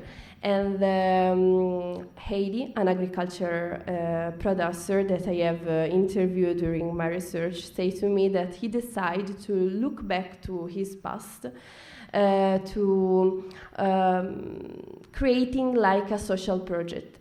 In one occasion, he decided to cleaning the uncultivated hill around the villages, and at the same time, he teach a job at all migrants. He decided to come to La Spezia and to Italy for a better future. So he decided to put together these two things, and he decided to recreate it and rediscover an ancient wine, particularly wine who was disappearing in Cinque Terre villages, lo Chaquetra. And in the other hand, Carolina, another young girl that I have interviewed during my research, say to me that yes, tourism flow can provide a rediscovery of our immaterial heritage, but tourism flow, sometimes the mass tourism could take over the territory and transforming it in an upper site, and we see the mass tourism in the train, in the beach of the villages of Cinque Terre. And Carolina said to me, sometimes people don't have the sense who they are, because a lot of people say when the village is closed, like is a Disneyland, and sometimes touring thinks that the people who live in Cinque Terre know each other, and it's not a good thing, because I think sometimes the infrastructure remained has that we don't need extraordinary policy aimed by the fashion of suburbs or that transforming these small villages in a shop window, but we need the basic and the ordinary policy aimed by everyday life. So the road cleaning, the road, a good road, the hospital or the school open for everyone. This is the important things. And we can see this gap in Cinque Terre because during the summer season, Cinque Terre is a gold mine. Carolina said to me this. But during the winter, we have a vacuum. So the people who decide to stay in Cinque Terre have no service. So it's a very problematic situation. And what's the solution? Probably we can, some people say to me that there aren't only Cinque Terre, La Spezia, there are a lot of vacuum space who need to be rediscovered. So we can start to the margin, to go in the little place who need to be rediscovered, to know more. And we can practice restanza. Restanza is a beautiful metaphor coined by an Italian anthropologist, Vito Teti. And it's not means living with immobilization or renunciation, but it's a way to opposing all this globalization, mass tourism, this fashion policy. So we need to look back to our past with a great responsibility in order to live in the present with an innovative way of living and to be more conscious and more responsible. Thank you very much. Thank you very much, Agnese. I have just a short question for you. Do professionals of hospitality operators, have a different view about these issues than local communities? Yeah, I show two different point of view about Attilio. Is like is living in Cinque Terre, and he say that tourists make a rediscovery. So he has this beautiful point of view about tourism flow. But Carolina, that is an operator, so she works in Cinque Terre. So this, I don't know, but he have a completely different point of view, very against, no? So he saw the very problematic situation. It's a problem of limits. The limits, yes. To put a limit to Yeah, it, no? yeah. Okay. Thank you very much. Thank you very much. Okay. Now we have Paul Antion from Madagascar. Let's see. Paul, can you hear us? Sorry for the delay. Are you still with us? Paul, can you hear us? Open the mic. My mic is open. Yes, I must say. Okay, can you hear me? Yeah. I can hear you. Okay, let me say one thing. I was in 1989. I was in Madagascar reporting for a geographical magazine 35 years ago, and the fishermen gave me a nickname, which is Mena Sophie in their language, meaning red ears, because the powerful sun of Madagascar turned them to red. So how about your ears, Paul? Yeah, I have been called the same, Duccio, so we're together in that. Okay.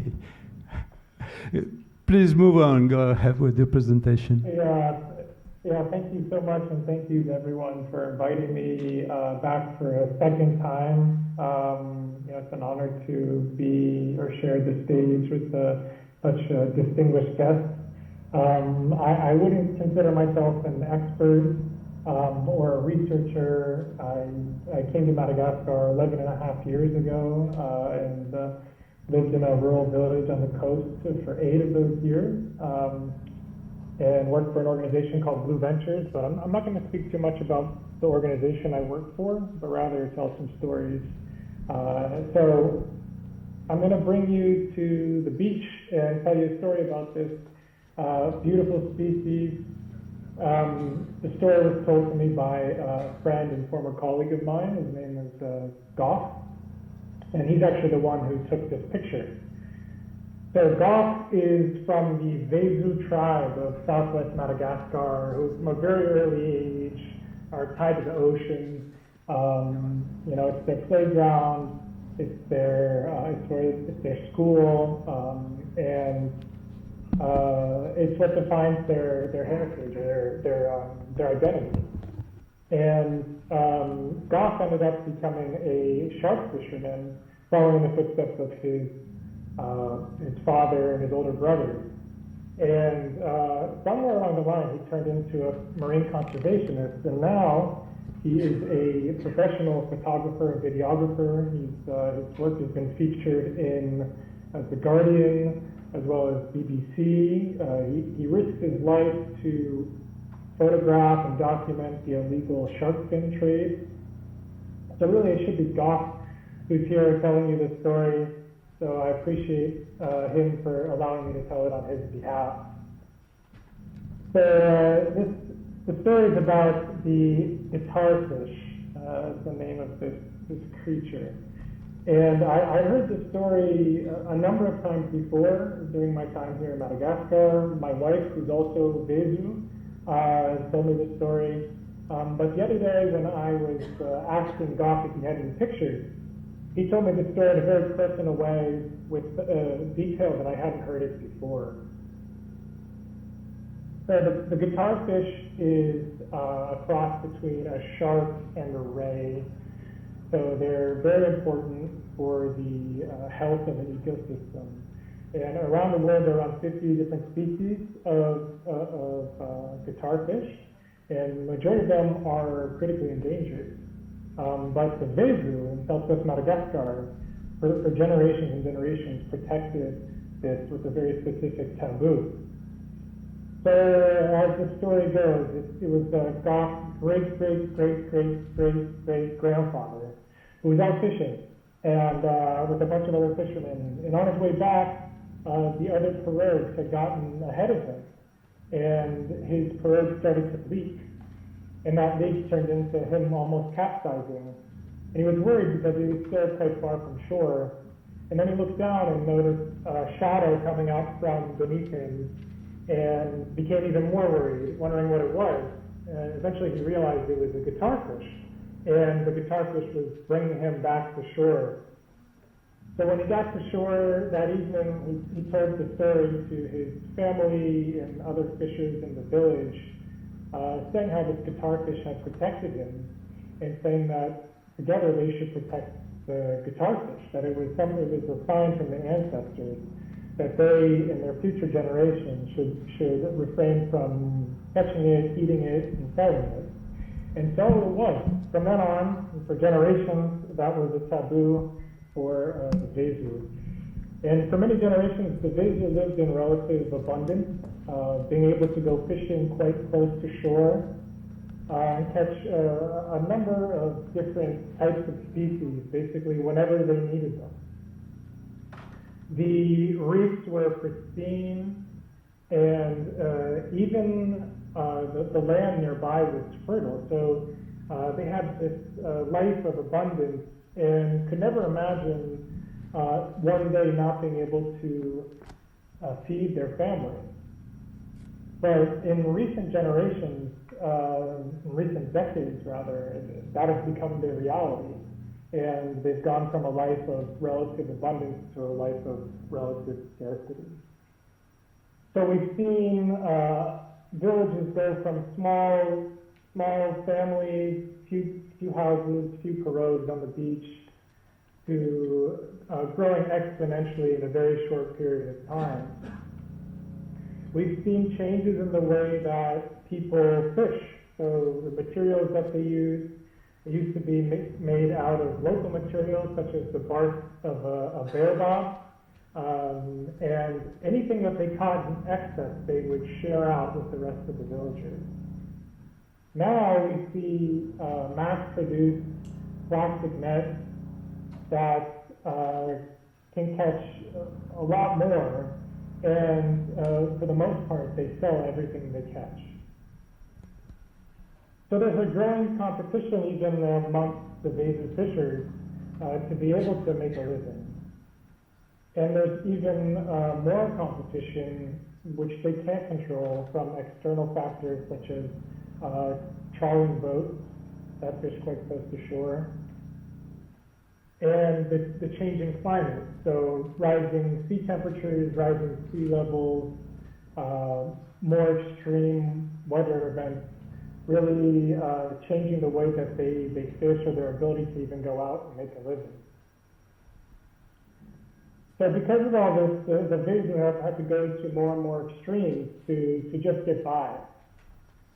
And some people have seen these changes in their lifetime, but the majority of young people in this new generation have only grown up with this scarcity and having to catch everything they find and sell everything they find just to get by. So what they've inherited is quite different. And so what's happened is these traditions, this tradition of catching, killing a turtle, you used to have to do it in a very specific boat, and there was a specific tradition that would follow when you were to kill it. And that has faded away completely in just the last few decades. And that brings us back to our story about the guitar fish. And the guitar fish actually is one of the most highly valued shark fins. And it was Goff's great-great-grandmother who had to beg to their ancestors to allow her husband and her children to be able to fish the guitar fish because of its high value, so that they could support their families. So this was, becoming a shark fisherman, and a fisherman of that very species that was once a part of their heritage and identity was now Goff's identity as a shark fisherman. So even though the basics of life being tied to the ocean at an early age, it didn't change in the past generations. What the current generation has inherited definitely has. And so it's left the older generations wondering what's going to happen for the future, what's in store.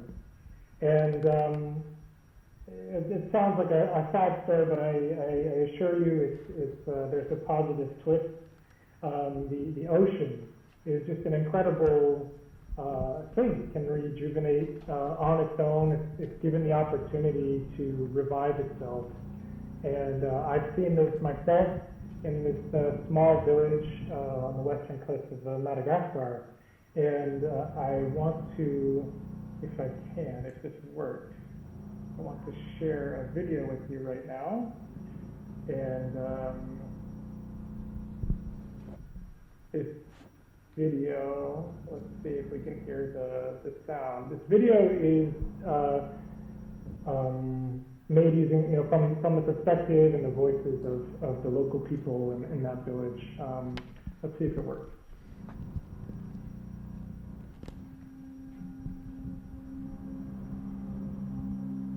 Can you hear the sound? Yeah, we can hear. Nono ataotsika olombelo zany eo velomam-potoira otra igny eo koa voajanahary zany ato amizay le raha itinjoa tsy hita vokatry rakamo le olo tsy mitinjo koa zany satria ifa simba fa tsy manome vokatry zany. Nisy fanangana le siastimy isaky tanà taminay eto hofagny rozy mianatsy momba raha agnaty rano hoe zany raha reo manenty hara manenty oriagno fara zany nikaroko rozy teto nijery zay toera maty fara nanao ese zany hoe toy toera toy manao kory fa harovantsika vasa hita le fitomboe le oriagno resy lahatry amizay fokon'olo hoe eka enankeny ay zay fe eny ambola ty ome ay anareo finaritry zany le toera tsy eo misy 100 metre carré le raha lafa natao amizay réserve maharitsika nany zao maro tsitsiky eo tena tsitsiky io zany nao zavatsy mahagaga anay tsitsiky zanga somale papare zany tena bevata ao karazany mpiamaliniky fiabevata igny boziky coquillage misy orita koa tamin'le anainay tsy nisy orita reo fa oriagno agnabo aty de eo amizay nanambako fokon'olo raha ty lo soa itony fa raha ty raha hamatsy atsika magnino le laha vadika atao reserva maharitsy raha io dia navadika amizay io riagno io natao reserva maharitsy. Tena tombotsoa raha io zany nitiavan'ilay fokon'olo azy koa le vokatsy ao zany tsy miegna avao le vokatsy fa mihaza koa zahay miala 50 metre ny azo itinjoha. Dia maro zany manahaky zao lakohatsy avao tamitoy vokatsy ny azoko bakao maiky zany manahaky logy zao eo amin'ny 7 taona mahery eo. Noho ny fisiera io zany na afaky namelompo avao zany olo da misy kilony igny satria le raha hankaiky le biby agnaty iray koa zany miparitaka vela raha io la tambitsy avao sikolony fa laoko zany nisy avao laoko fia zahay tamy fikambana raha lahy zany manao visite de saza toy nijery raha io tena nanapa-kevitsy resy lahatsy fa hanao mitovy amin'ny beangolo io zany rehareha azy zany. Maro koa zany reo mpivahiny vazaha mahita reo lafa nihita tsy zany biby fa tsy tendrika azy ao fa fidiram-bola fikambana azy zany. Eo koa zany le olo tsy misegna maso koa zany eto laha vo misy satria laha bokon'olo iaraha tena manambotsy io. Igny zany mahatomomba azy io. Androany hivory zahay hariva miaraka bokon'olo dia hanapa-kevitsy fa hampitomboa. Satria fa solo tena bokon'olo avao mirehaky eo hampitomboantsika reo président fa raha eto mahefitsy mare biby reo tsy amfara mifamely koa eo ka somba ho maro bebe kokoa zany raha. Zao zany manentana antsika iaby amin'ny sisiriaky aby manova asa fiarova fa indrindra toy reserve toy tao amin'le avy amposoa zany le raha mifiniava so hoe tena vonona tokoa hanao raha toy amin'ny manahaky amin'ny fanambale hoe valiko toy teako tokoa le raha tsy ampijaly azy aho tsy agnitsakitsaka azy aho manahaka an'izay koa zany mpanova le io zavatsy eo.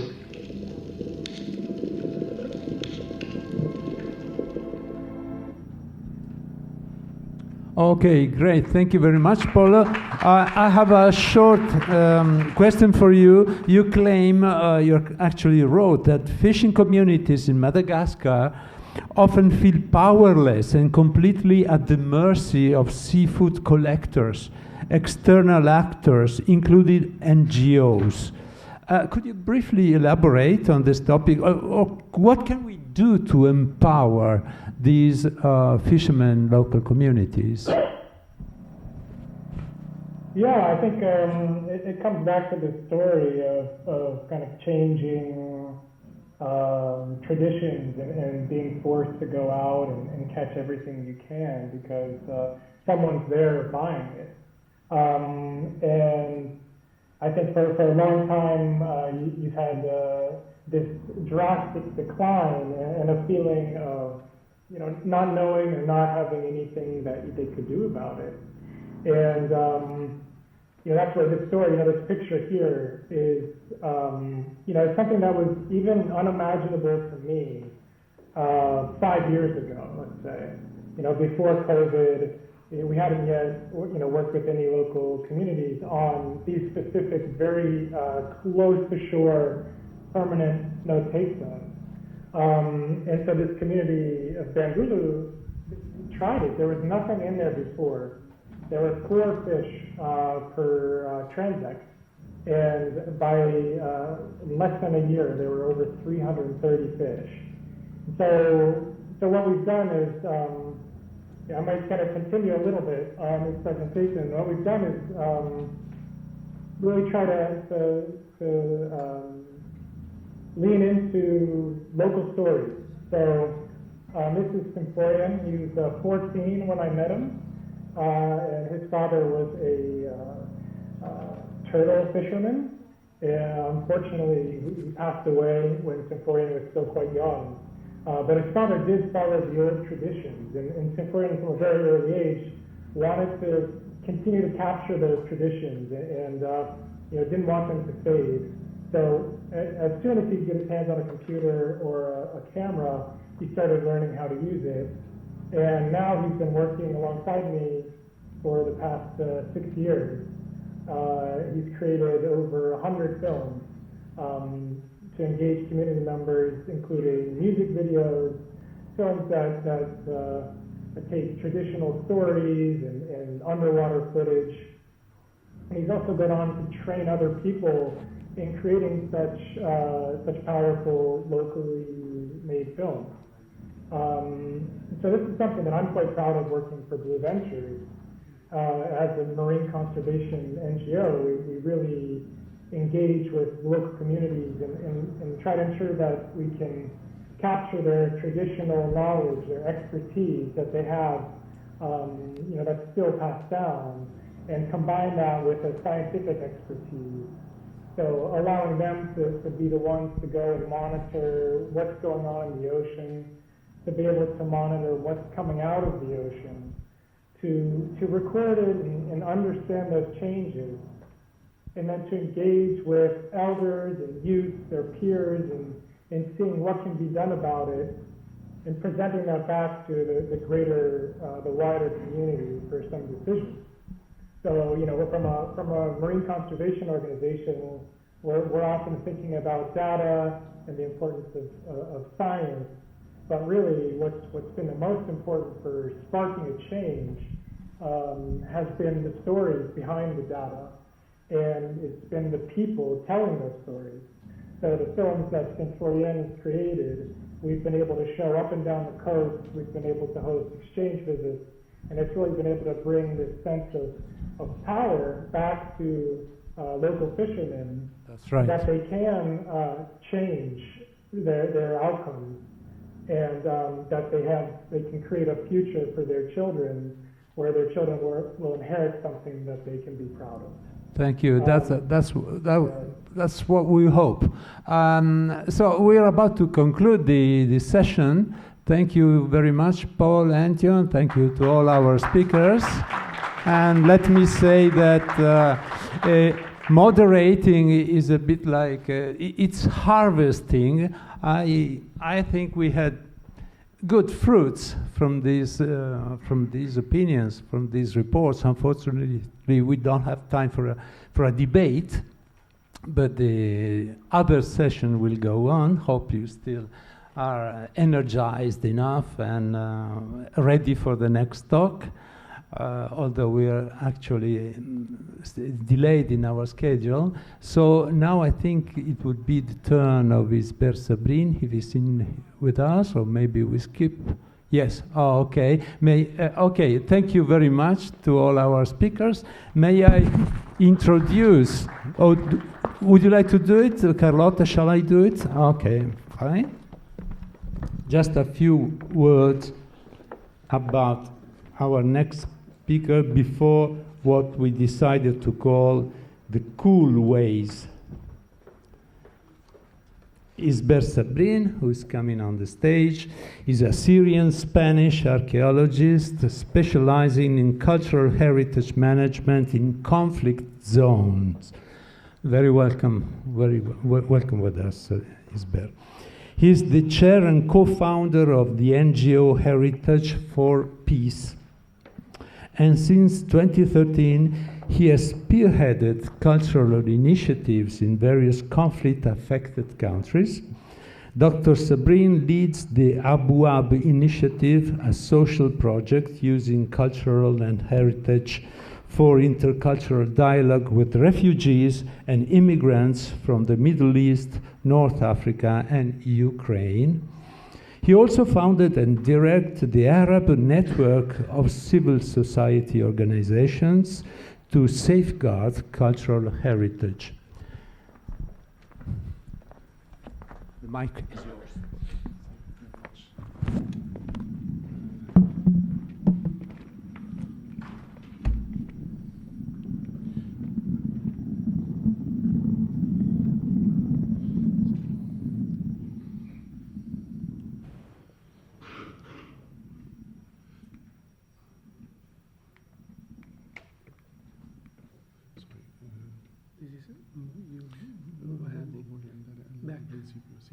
Back.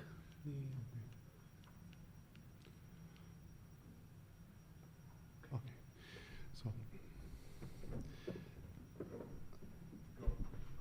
it's my pleasure to be here, and thank you very much for the invitation of the Foundation Romualdo del Bianco. Actually, I am delighted to participate for the first time in the festival, and I hope for the next year we will also be presenting. I think, I don't have so much time to talk, but I would like to do my best to to present our work. And also, very important here, which I am coming to talk, is about the role of local communities and the work that we do with communities for the protection of cultural heritage in conflict. To somehow, I am representing the voices of the people on the ground who are working on heritage protection in conflict. Heritage for Peace was created in 2013, so since almost more than 11 years we are working, and our objective is to work on the protection of cultural heritage and the use of cultural heritage for peace building during conflict and in post-conflict. So our mission is to help the heritage workers and who is working during conflict to support them on cultural heritage protection and use as well heritage for peace building and reconciliation. Heritage for Peace, I am the co-founder with my colleague René Teigler. Unfortunately, he passed away last year. He's Dutch, and from our principles for our work was working to promote peace, working during conflict, and need to involve local communities and all actors involved in heritage protection. So, sembra che abbiamo un problema per la presentazione. Comunque, sì. Allora, adesso mescolo italiano con inglese. Noi stiamo lavorando in vari paesi. Il nostro lavoro principale, diciamo, Syria, anche, we are working in different countries. Our work is now in Syria, in Yemen, in Iraq, Libya. Also, we did work in the last year in Sudan, Gaza, and recently in Lebanon. I want to show that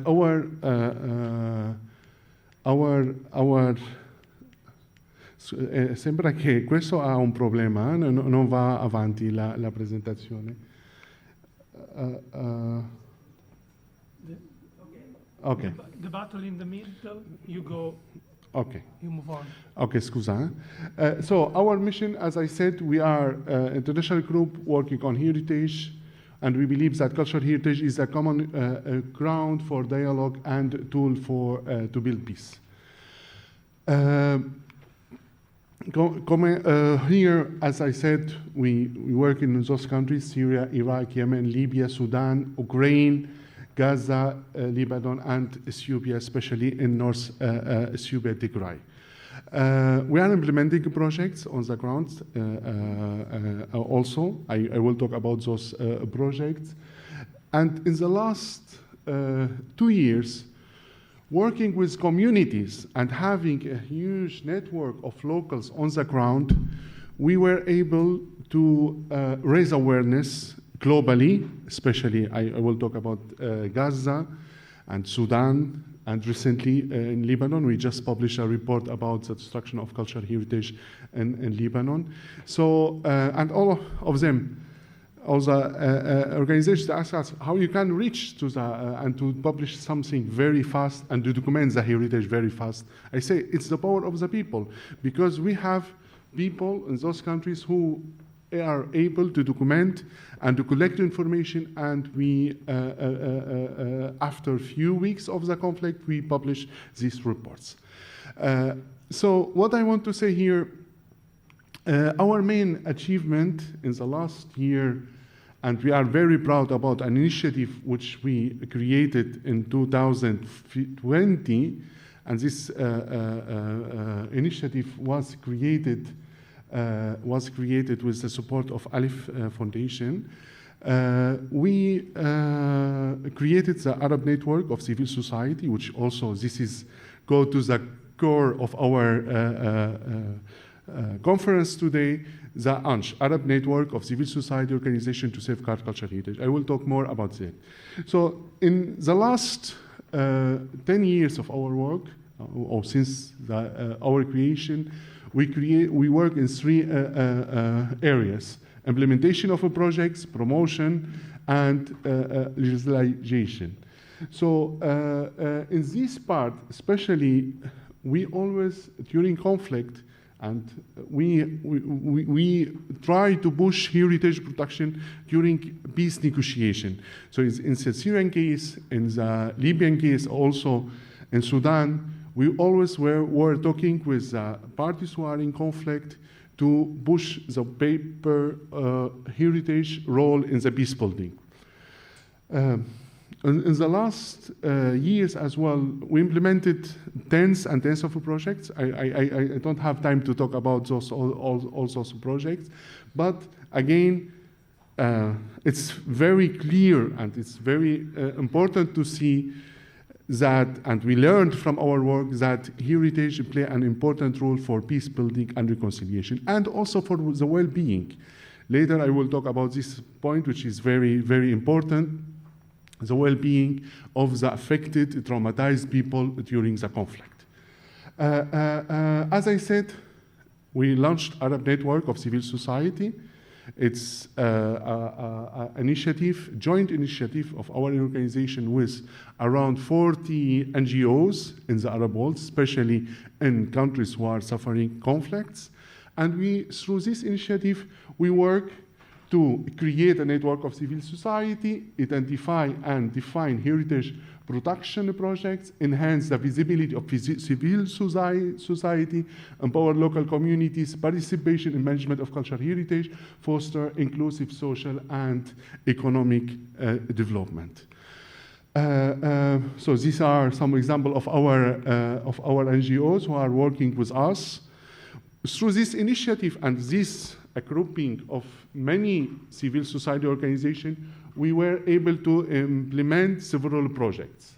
And there is no time to talk about all of those projects, but I will highlight some of those important projects. Through local communities, we designed an app. This app we give to the people on the ground, and they can document heritage which was destroyed and also the looted heritage. And also heritage could be in risk of being looted. So because something which is very important, and this is a tragedy that we have in countries in conflict, is the looting of art, of archaeological objects. And all of those countries where we are working, there are a huge suffer of this looting and stealing of objects. So we are trying through communities in order to document. And we documented hundreds of objects which are in a legal market of antiquities. So there is a need, and the civil society and communities, they really work their work is very important to control and to document these looted objects. This is a little bit how our app functions. So it's very easy, just they have the information, they send the information to the app, and we created databases of these looted objects. Here, as I say, something which is very important, which I want to explain. In the last years, we were working on very important research to document the effect of Islamic State in using cultural heritage for their terrorism act. And here in this research, we improved how Islamic State is using also artifacts in order to finance. And we were able to study and analyze the archives of Islamic State on and how they used archaeological objects to finance the terrorism. Here's, for example, these photos are the photos of the economy ministry of Daesh, of ISIS, where our people, they went to these buildings, and we found the archives, and with these archives, we analyzed, here you will see them, how Daesh was using artifacts in order to sell and to make money in order to finance their operational and military aspects in those areas. Another important thing which also we believe, and we are working hard in order to give the tool and the capacity building for local communities. And when I talk to local communities, I mean talking not just about activists and civil society who are working in conflict. I am talking also about imams. Here in this program, we designed and training, which is called Syrian Heritage Law Training.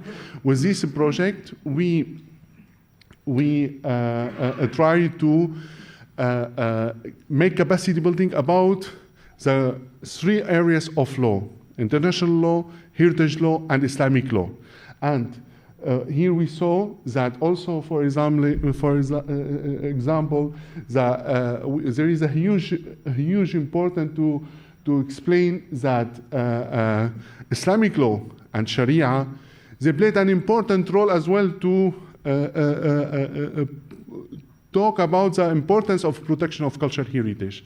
And this program that we designed, which exists of 13 models, it's an interaction between heritage, international law, and Islamic law. So this is a program which is online e-learning for locals in order to empower them about the protection of cultural heritage, about the law, and document the crimes against cultural heritage. Because also in heritage, in conflict, or in countries in conflict, there are also a need to document the crimes. The next project.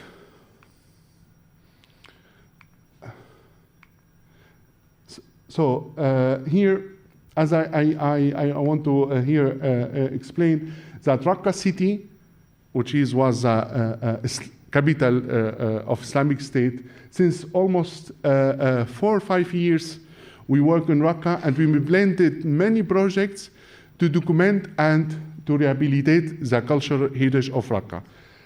We work with schools, which all of those kids, they were affected mentally by the occupation of Islamic State. So we work in order to give them hope, and heritage also is important for their well-being and for giving them psychological support. As I want to say here, Raqqa, I mean, we are still working in Raqqa. We have several projects. What I want to say here, when we work during the conflict, and especially to rehabilitate some places, all the places that we rehabilitate should give like direct benefits to the local. So we rehabilitated like places like now we have a very important project which we are working with, making a community hub. So it's a place where there is a traditional house, so we are rehabilitated it, and we make a community hub in which we also teach about heritage. We making a small museum about a very important archaeological site. We make also a training programs for handicrafts. So also what is important, which we learned from our work, the needs to link heritage to humanitarian aid. So heritage is important as well to create a job. Heritage, so through our project, we try to create a job for the people who are affected. Here, this is another initiative which we have called Palmyrene Voices. We work with the community of Palmyra, which they were displaced during the conflict. Something very sad, which I want to raise here, that everyone was talking about Palmyra, about the destruction of Palmyra. Palmyra is a symbol of a World Heritage Site. It's a symbol of, it's a shared culture between all the countries, and since years it's in the world as a World Heritage Site. But nobody was talking about the people. So you can imagine that in 2015, the majority of the Palmyrene people, Palmyra before the conflict was an entire city of 100,000. 100,000 they were left, and nobody was talking about these communities. The international media was talking about the destruction of ruins, destruction of, but 100,000 suffered from displacement, suffered from being without home. They left Palmyra. And this initiative that we created, Palmyrean Voices, is to give voice to the Palmyrean people, to let them know that they have a voice and they should contribute their voice to the international community to rebuild Palmyra again. And this initiative, we work now with displaced Palmyrean people in Turkey. So we have a lot of Palmyrean people are in Turkey, and with them we created Palmyrean Voices. Palmyrean Voices. So it's an initiative was created to give voice to Palmyrean people. And what we do in this initiative, we have funds. So we identified around 15 handicrafts from Palmyra, and we gave them the fund to create their handicrafts. We work with them as well in order to, with these funds, that they create their handicrafts and they sell this product. So they have income. We work as well with them in order to, now we have a very nice, important project with the British Museum, which is documenting the intangible heritage of Palmyra. So all of those displaced people who came to Turkey, and also in the diaspora, we tried to document their cultural practice, especially with some cultural practice from Palmyra. I am a little bit behind the time, but I will try the last minutes to talk about also, we have another important, nice project, which is Abwab. We created in Spain. We bring the refugees to the museums and we explain the museum in their language. So the idea as well to help them to integrate through cultural heritage.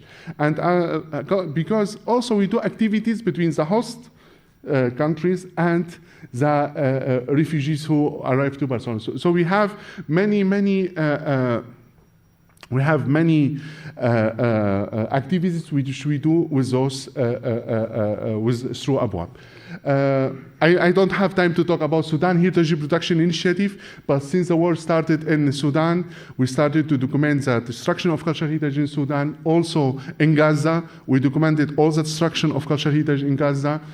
So we are still always with the locals trying to document heritage in Gaza. This is also one of the last projects which I want to talk in Taz in Yemen with our also partners in Yemen. We created this project. We do a lot of activities with communities in Yemen. So you can see many of activities with kids and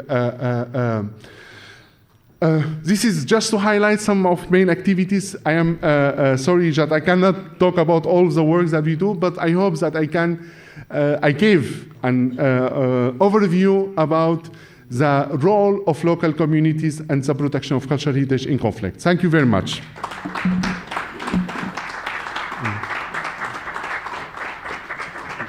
Thank you so much, Isber. Really thank you because your work is really so powerful and really so in line also with our activities and aims. Okay, we are running a little bit late on time, so we will we'll try to go to the next session smoothly. Thank you. So now we are opening the focus foreign communities and foreigners, whether they are tourists, students, migrants, or expats, what kind of relationship do they establish with the host community? How they experience or interpret the local heritage? Florence has always been a travel destination as a center of culture, a place of recreation, and an infrastructural node.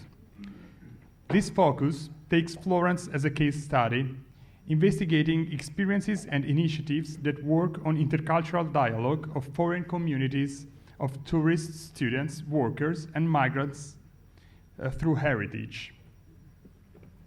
Okay, so for just to highlight the point that for more than 30 years we were working for creating opportunities of dialogue among cultures throughout heritage, especially in UNESCO World Heritage Sites.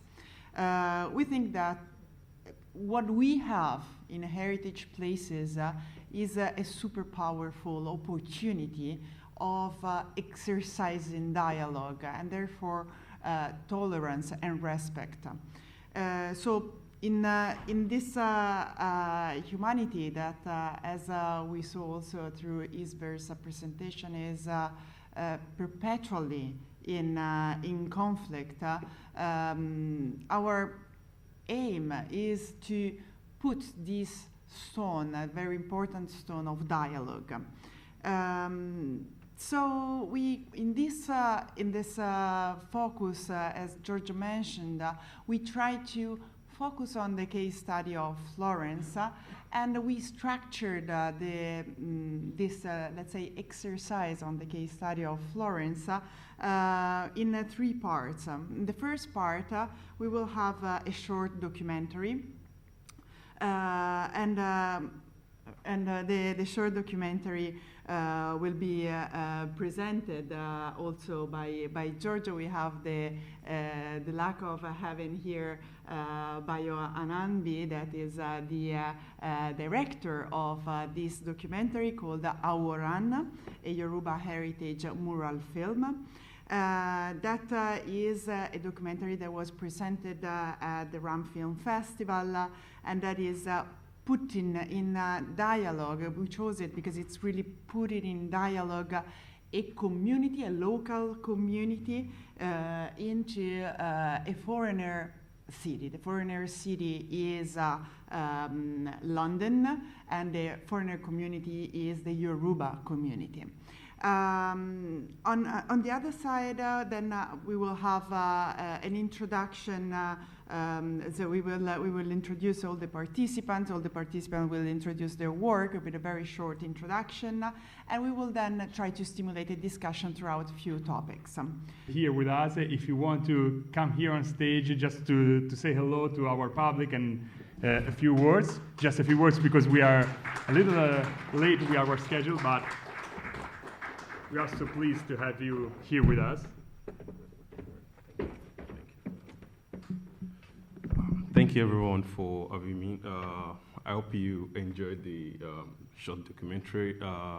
I'm Yoruba, bro, I'm from Nigeria, but I live in London.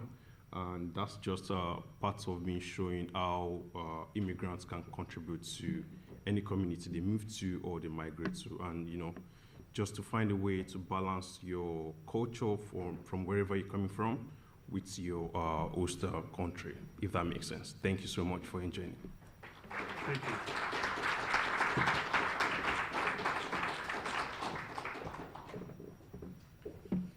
Okay, so we can ask to our participants to come on stage. I call Carlo Francini, Director of the UNESCO Office of the City of Florence. Helen Farrell, Editor-in-Chief of the newspaper for foreigners and point of reference of the community of foreigners residents in Florence, the Florentine.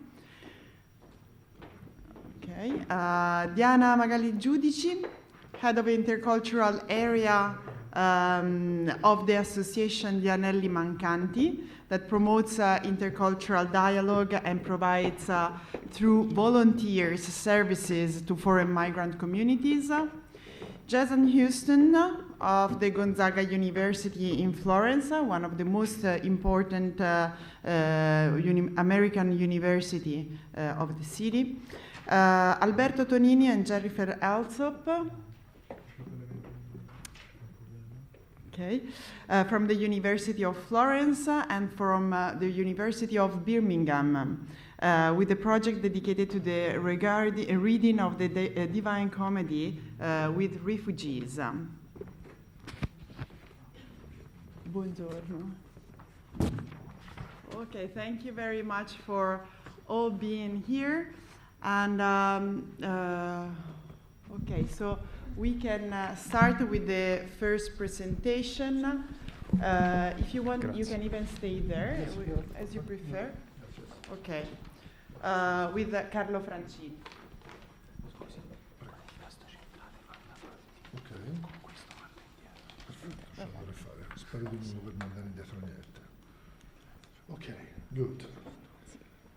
Good morning, everyone. It's a great pleasure to stay with us, with very old friends, I think. Mark, Mounir, I don't know if Mounir is here.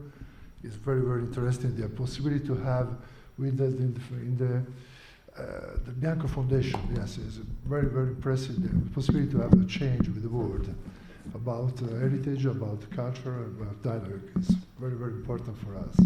Okay, and start. Yes, it's very interesting because my speech is together with the local communities and foreign communities. This project is intended to take together these different communities, but I think it's I hope it's very interesting for you. It's a pleasure to be here today to present the Heritage Works initiative, part of the Firenze Forma Continua project, which offers a new hand, engaging approach to exploring Florence as a World Heritage Site. I'll test this. Okay. Firenze Forma Continua is a project dedicated to communicating the evolution of the city fabric. The project originated from the recommendation by 2017 advisory mission from UNESCO in ICOMOS and UNESCO in Florence 2017. It was very important. I think I recommended my colleagues from the World Heritage, the site manager, to have a good advisory mission is very important because the recommendation is a straight line to follow, for improve your management system. And this recommendation in particular is to ask us to raise awareness on the evolution of urban fabric of the historic center and its associated values. What started a research initiative has grown into a strategic project supported by the city of Florence. Together, University of Florence, we have a co-joint laboratory, heritage research lab, together University and Municipality of Florence, dedicated to the heritage. It is now part of 2012 management plan of the historic center of Florence, aiming to help the community reconnect with the city heritage, both material and intangible. The main objective of Firenze Forma Continua is to disseminate the history of Florence and the surrounding territory by actively involving citizen, city users, students, researchers, and visitors. The project aimed to create connection between the territory and its people, forming real heritage communities that celebrate and engage with their cultural heritage. The Firenze Forma Continua also has its own web portal that serves as an awareness-raising website based on scientific research. It recounts the urban history of Florence by dividing it into its most representative phases, with each phase accompanied by a brief text and a map of the territory. Each year, we deepen our exploration of a specific theme, developing content along courses, seminars, and workshops.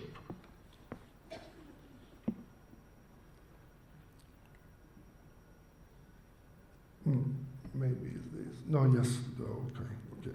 The project is articulated into four main phases. Research, where we investigate the historical and social dimension of the urban landscape. Development of interactive and graphic materials that assist in understanding the urban fabric. Educational activities through thematic workshop organized in collaboration with the University of Florence. Dissemination aimed at raising awareness about the history of the city through exhibition, installation, and notably heritage works. Now, let's talk about the heritage works. One of the key outcomes of Firenze Forma Continua is the creation of itineraries designed to help people understand the city's urban evolution by walking through and observing it directly, the heritage works. This initiative is particularly important to enhance the sense of belonging of residents and for citizens and visitors to experience a more authentic, non-stereotyped city that conveys its values and identity.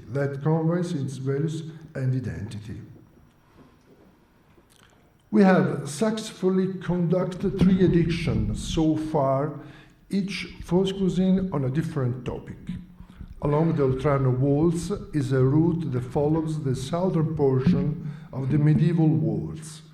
Although the walls of Oltrarno are almost entirely preserved, providing an important example of defensive architecture.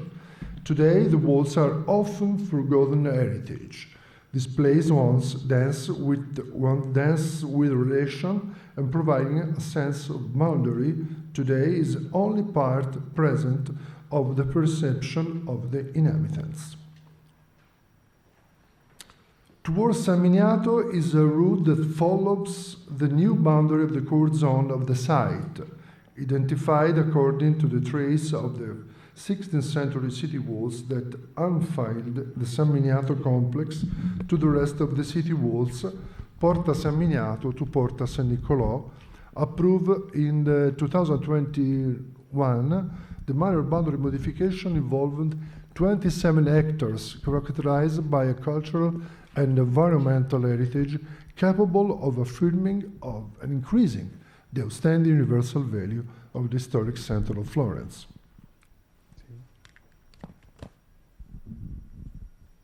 Maybe is this the works, during the works? Yes, this is the route.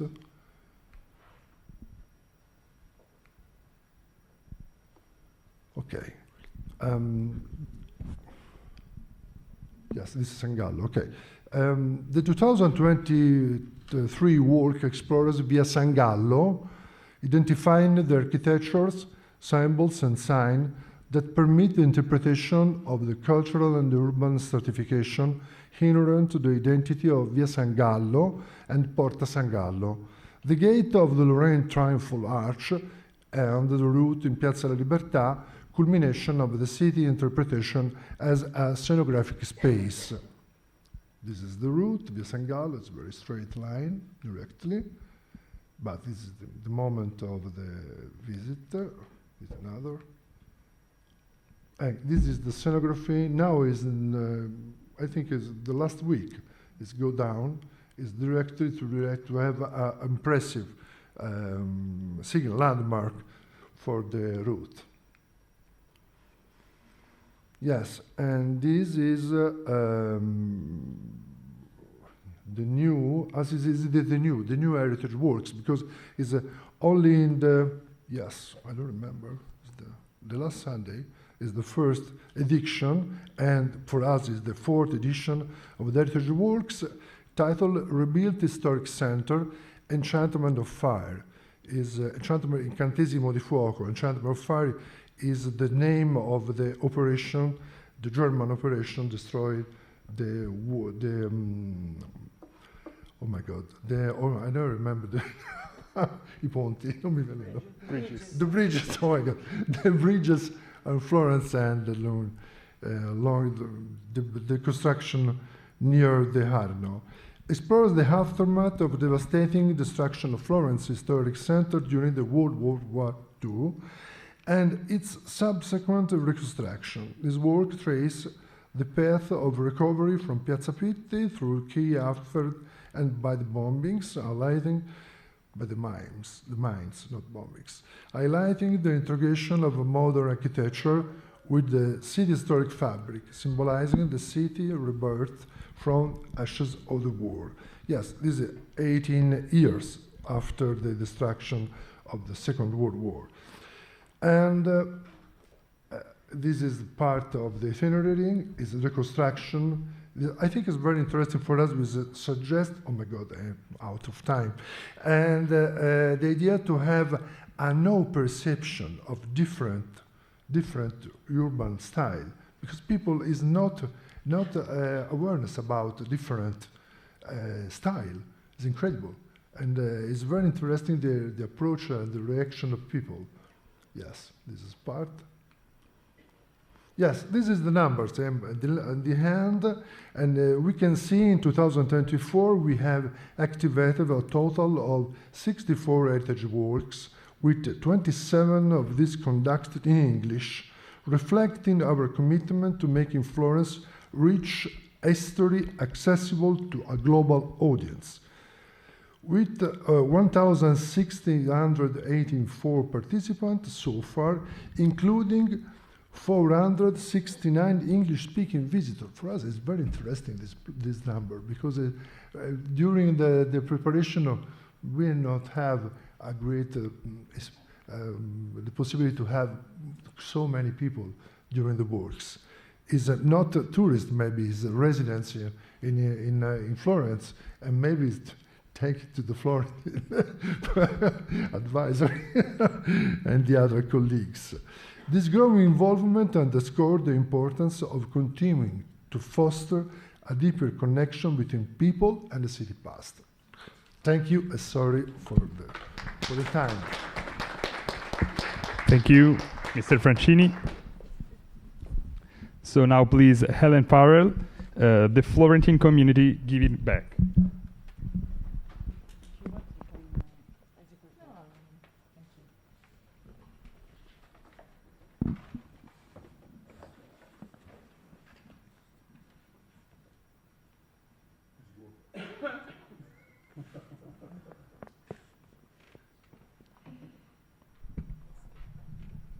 Hello everyone, and thank you for inviting me to speak today and to contribute to this panel about Florence's foreign communities, about which I fear we can hardly touch the surface given the cosmopolitan nature of contemporary Florence.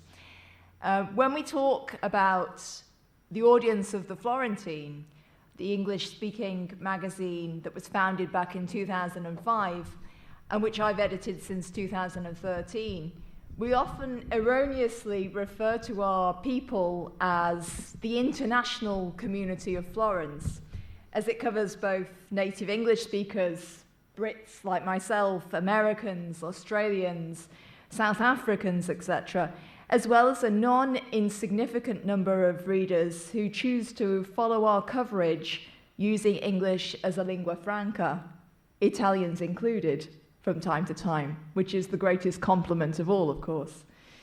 We rarely hear younger Brits or Americans refer to themselves as expatriates anymore.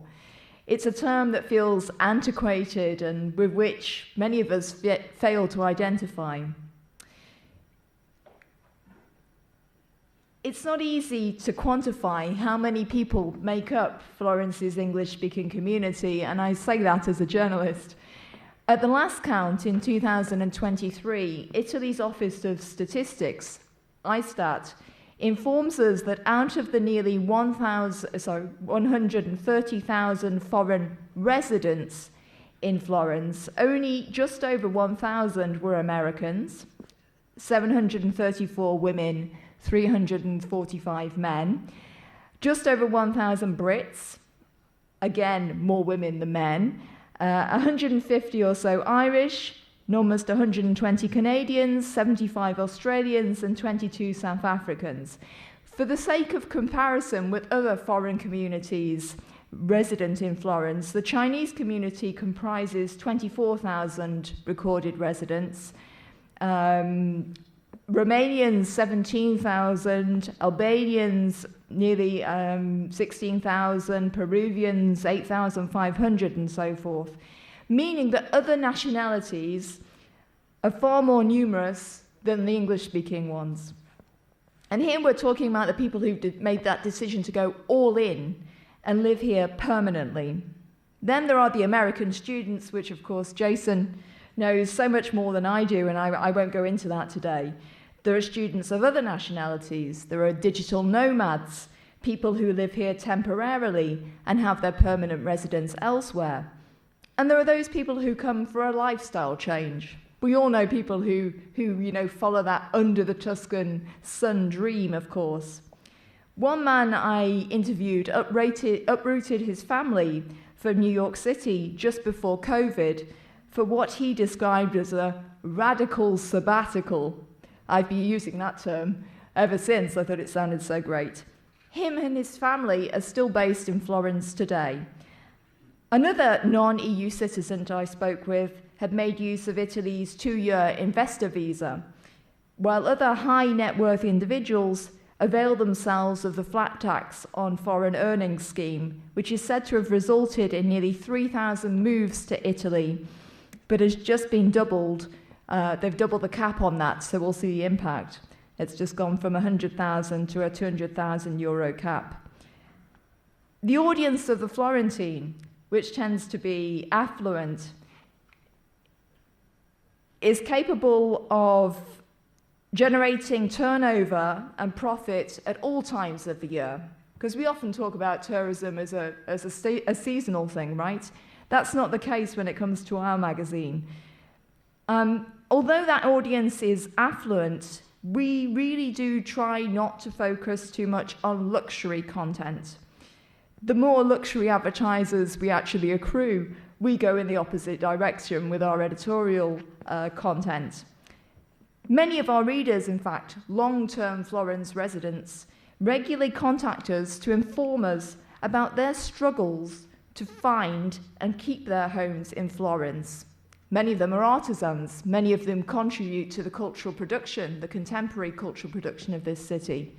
And that, of course, is because of the ongoing debate we hear about the short-term tourist rental market that keep upping the cost of living in this city. The Florentine itself, a labour of love for many of us who work there, was established by an American couple from California whose husband's work had brought him to Florence for a time, alongside 2 gentlemen from Prato, one of which is in the audience today, Giovanni Giusti, one of the co-founders, and just the one Florentine, our graphic designer, Leonardo Cardini. Originally a weekly magazine, and I don't know how they did it every week, in 2024, our media company today prints around 5,000 and 8,000 copies every month. And this is the current issue with a close-up of David's heart-shaped eyes, who knew, and his beautiful nose. I think you'll find some copies dotted around. So these copies, which we publish every month apart from August, because we're in Italy and we go to the beach, are distributed for free from 120 plus points in central Florence, and often sell out within the first 3 days of publication. We then have our 1,000 plus paid subscribers around the world, Florence lovers who want to stay connected to this city.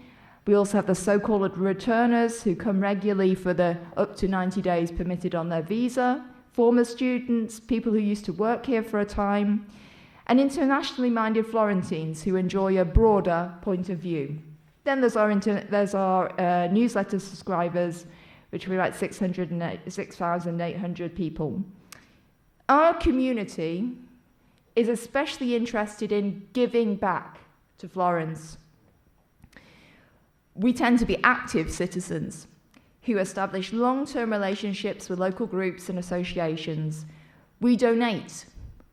We volunteer. We go on heritage walks around the city because we want to dive deeper. Our social media channels receive considered comments, and we have very few trolls. Ideas We try to spark them frequently, and we strive to give back to local authorities based on our 20+ years of reputation for constancy and balanced reporting.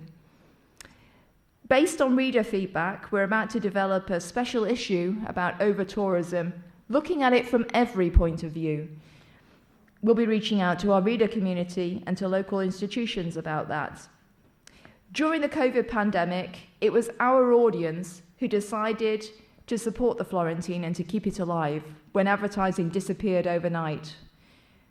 We established a donation function on our website that saw contributions come in from around the world, and we developed Healing Not Broken, a digital publication of photos and articles from across our community, and we received financial sponsorship from an American patron of the arts in order to be able to publish that in print. Over the years, and my time's up, we have called upon our community to give back to Florence time and time again, and they always respond. We successfully ran the first ever Kickstarter campaign to raise funds to restore the loggia of the Patsy Chapel. We've worked with a US non-profit on a crowdfunding campaign to restore Plao Telenelli work. Earlier this year, we worked with the City of Florence to develop their Enjoy Respect Firenze campaign, which you might see on a bus near you soon. They're all over the city.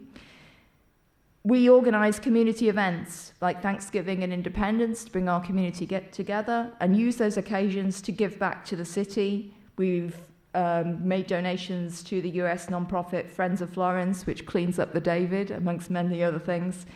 And we've also worked with the city's women's shelter, Artemisia. Ongoing projects include a media partnership with a local theatre that's owned by a Canadian, and we're currently developing a publishing project called the Curator's Quaderno with a London-based non-profit. So, the English-speaking contingent of Florence might not be as numerous as other international communities in this city, but it continues to be one of the most active, most engaged, and most grateful for this city that we live in. Thank you.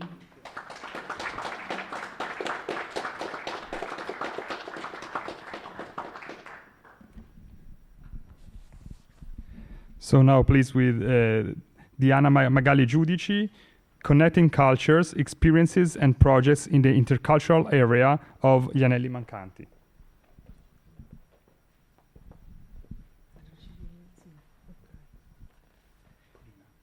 I will translate Diana.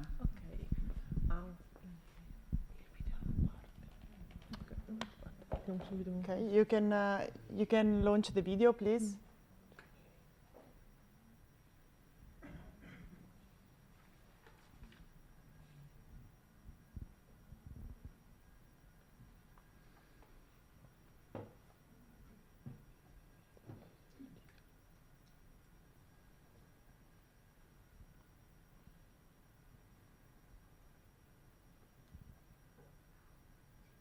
Brri. Brri.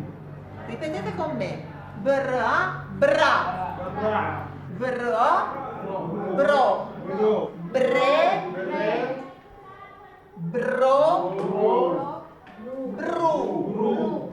Questo è un centro interculturale, è uno spazio di convivenza tra persone di diverse nazionalità. Siamo conosciuti in città come scuola d'italiano, però negli anni abbiamo poi fatto tantissime altre attività. È utile avere degli spazi dove si dà la possibilità alle persone di poter cambiare la propria vita. Un ragazzo straniero viene qui perché ha voglia di integrarsi, vuole conoscere la lingua di questo paese e vuole crearsi delle opportunità. Un ragazzo italiano che viene a far volontariato agli Anelli Mancanti magari vuole incontrare persone nuove, vuole conoscere delle culture diverse e magari trova anche una strada che prima non aveva mai pensato. Di dove sei? Bengalese. Bengalese, ok. Allora poi, e quale corso segui? Io di 19. Alle 19 fonetica? Sì, fonetica. Ok, sì. allora se lo puoi ricompilare. Sì, compilare io ti fa. Io 2 mesi fa.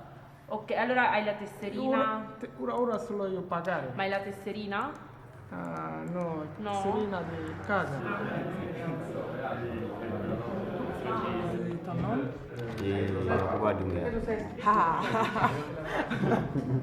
Est-ce que tu peux me l'écrire? Questo per esempio diploma in ragioneria, questo comunque sa di e te ci metti steward, se hai fatto già questo lavoro.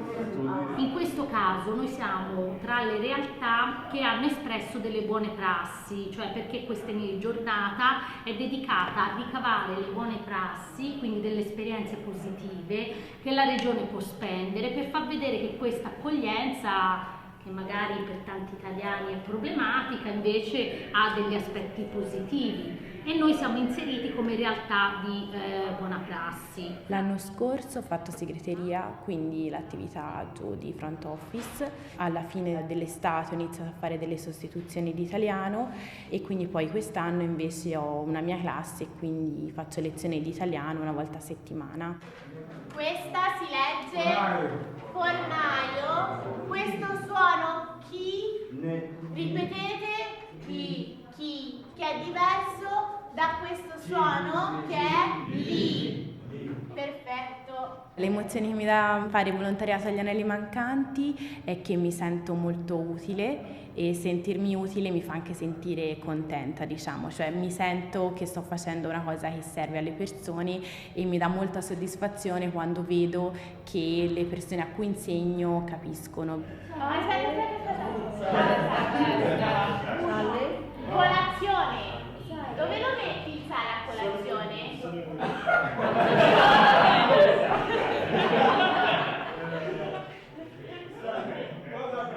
Io ho cercato di calmarlo, gli avevo detto che bastava portare il documento, ma tuo nipote è una testa calda. Un po' troppo. No, non lo so, non ho trovato il suo papà, non ha risposto al telefono. Speriamo che vada tutto bene, va bene? Vai, ciao. È difficile far capire l'importanza invece di questi luoghi, di luoghi dove si cerca di avviare un percorso di integrazione, non si cerca né di rendergli la vita facile ai ragazzi stranieri o di fare un danno ai ragazzi italiani, ma questi sono luoghi dove forse si trovano dei punti in comune e si può costruire insieme la città, ecco.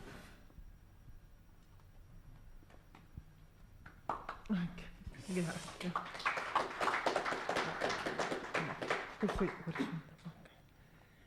Allora, questo video appunto illustra un po' la realtà degli anelli mancanti, che nasce come lingua di italiano per stranieri. So this video shows the main activity of the Association Anelli Mancanti that was born mainly as language courses for foreigners. In pratica nasce nel 1997, quindi abbiamo in realtà una storia ormai molto lunga di permanenza nella città di Firenze. It started in 1997, so the history is pretty long in the Florentine environment.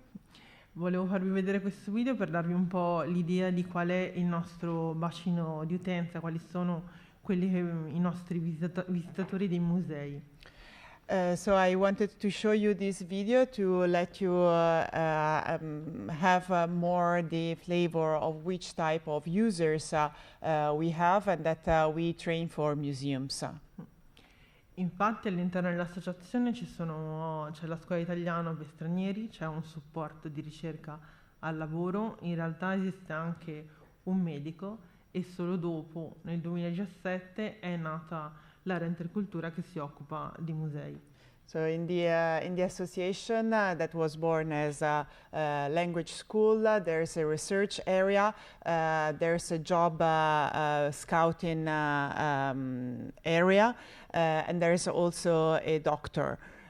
It's just in 2017 that the intercultural area was born and the project of guided tours in collaboration with museums was born.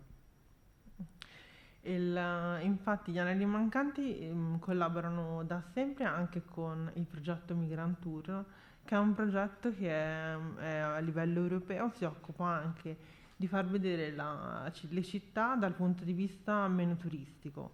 Su Firenze. So the association is working with the project Migrant Tour, that is a European project that is working with migrants to put them into relation with heritage. E su Firenze si occupa del mercato di Sant'Ambrogio, ad esempio, hanno un tour, il mercato di San Lorenzo e Via del Palazzolo, che è dove è situata la sede degli Anelli Mancanti. And in Florence, there are three main tours. One is the market of Sant'Ambrogio, the other market of San Lorenzo, and the third one is Via del Palazzuolo, that is pretty close to here, and it's where the headquarters of the association is.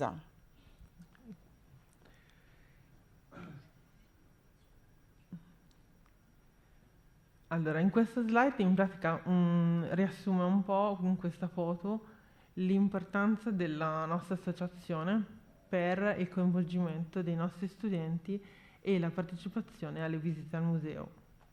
So this slide is about the importance of the participation also of the schools and how to grow the attention and the interest and to bring students inside the museums.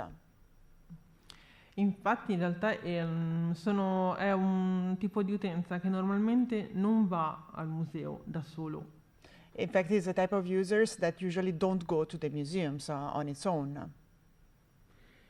Ma attraverso la scuola, attraverso il coinvolgimento degli insegnanti, attraverso il coinvolgimento anche dei volontari italiani o di origine italiana, in questo modo riusciamo a fare dei gruppi che arrivano anche alle 20-30 persone misti. So through students, through teachers, so through the school, through teachers, through volunteers, we are able to bring these users to the museums in groups that sometimes are around 20-30 people.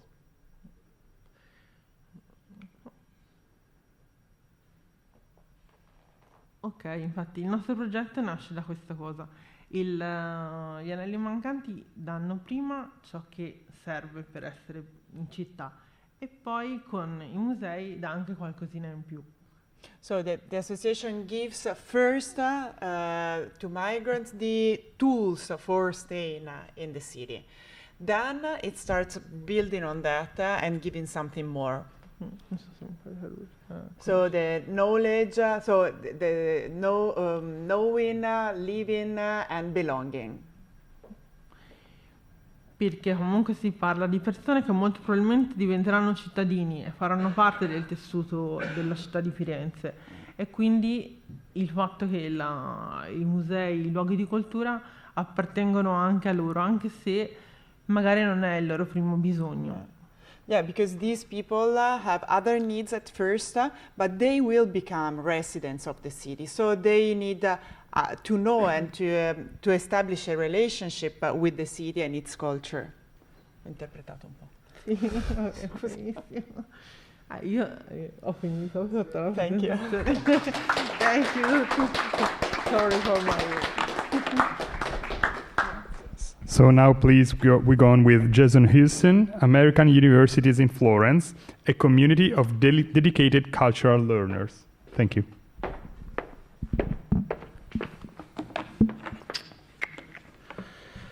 Thank you very much. So I'll be speaking as the Dean of Gonzaga in Florence, a university that's been here for over 60 years, but also as the representative for Tuscany for ACUP, the American Association of College and University Programs in Italy. So I'll speak a little bit about my program in particular, but know that there are a lot of programs around doing these kinds of things. So some of the information is particular to what my students do, but I hope to give the impression about what American students are doing here in the many programs. So if we can begin there we go. And I can advance it this way, right? All right. So I want to start with this brief video that connects my program to this city almost 60 years ago. So if we can run this, it's only 30 seconds.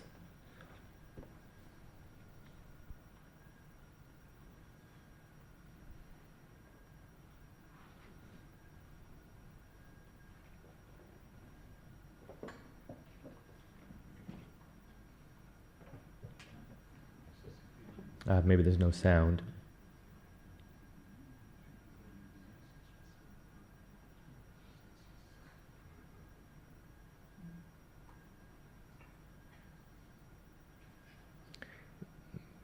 We try it with sound or no? Oh yeah, that's all right. So what was being said over that video, which you can recognize as the flood of Florence? When something you love is damaged, you want to help. And we went downtown, prepared, and walked through mud, and we knew there were things that American students could do. We had heard that.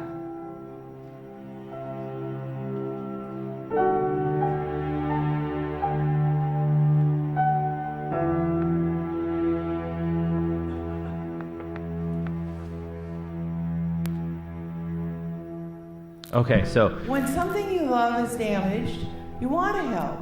And we went downtown. now you've seen it 3 times, so it's really... And we knew there were things that American students could do. We had I can pass. Okay, good. So the point is, we as American universities have been here a long time. My student schools have been here over 60 years, and that's a video of one of my alumni talking about her experience of being a mud angel in the floods here in 1966. And again, that's one school of many. So our commitment has always been beyond bringing students here and putting them in the classroom, but becoming part of the community. And that's an instinct that American universities have and continue to have. So a lot of a presentation I do to people like you is a little bit of damage control about what American students do in Florence. But I want to talk a little bit today briefly about the things that we bring to enrich in the community and how that's built into what we are as study abroad programs. So this is information hot off the press from an EARPET study that we commissioned about our impact in Florence. And I'm not a data slave, I don't like data, but I think it's important to begin the conversation, to note the impact that we have. But first on the left, you see what our students do, if you can read that, it's in small type. But our students engage and meet the community through activities that we plan for them to meet the community, including volunteer service, including meeting students through language exchange, about all sorts of activities that are immersive in the community. So you think maybe when you think American students about the movida and the bars, and that's certainly part of the experience, but that's a small part of the experience. A big part of the experience is what they do in programs and programming that we develop for them. On the right, again, it's data, but it's important. Our programs in Italy, there are over 150 in Italy that bring in over 40,000 students a year, about half of those to Florence. This is per year of American students. These are only in affiliated programs. This doesn't account for third-party providers. These are programs that have names of American universities on them, like Syracuse, Gonzaga, Georgetown, Kent State. Other programs don't figure in these numbers. We are generating 700 million euros for the Italian economy this year. 250 million euros going to the Florentine economy from our programs. We are providing over 11,000 full-time jobs to Italians. 4,000 full-time jobs to Italians in the city. So we have an important impact in the numbers we bring from a financial point of view, for the financial welfare of the city. But I love the last presentation to lead into it, because teaching language is teaching culture. And maybe 20, 30 years ago when our students came, they had to speak Italian before. Now they learn it while they're here. All of our students, at least in my program, take Italian, but we see it as a culture, a learning culture. So they're in the classroom, but they're also doing language exchanges. Our students are teaching Italian kids English, whether it's in a materna, but also in terza età. We have people that go into old folks' homes, RSAs, and teach Italian to retirees, and every level between.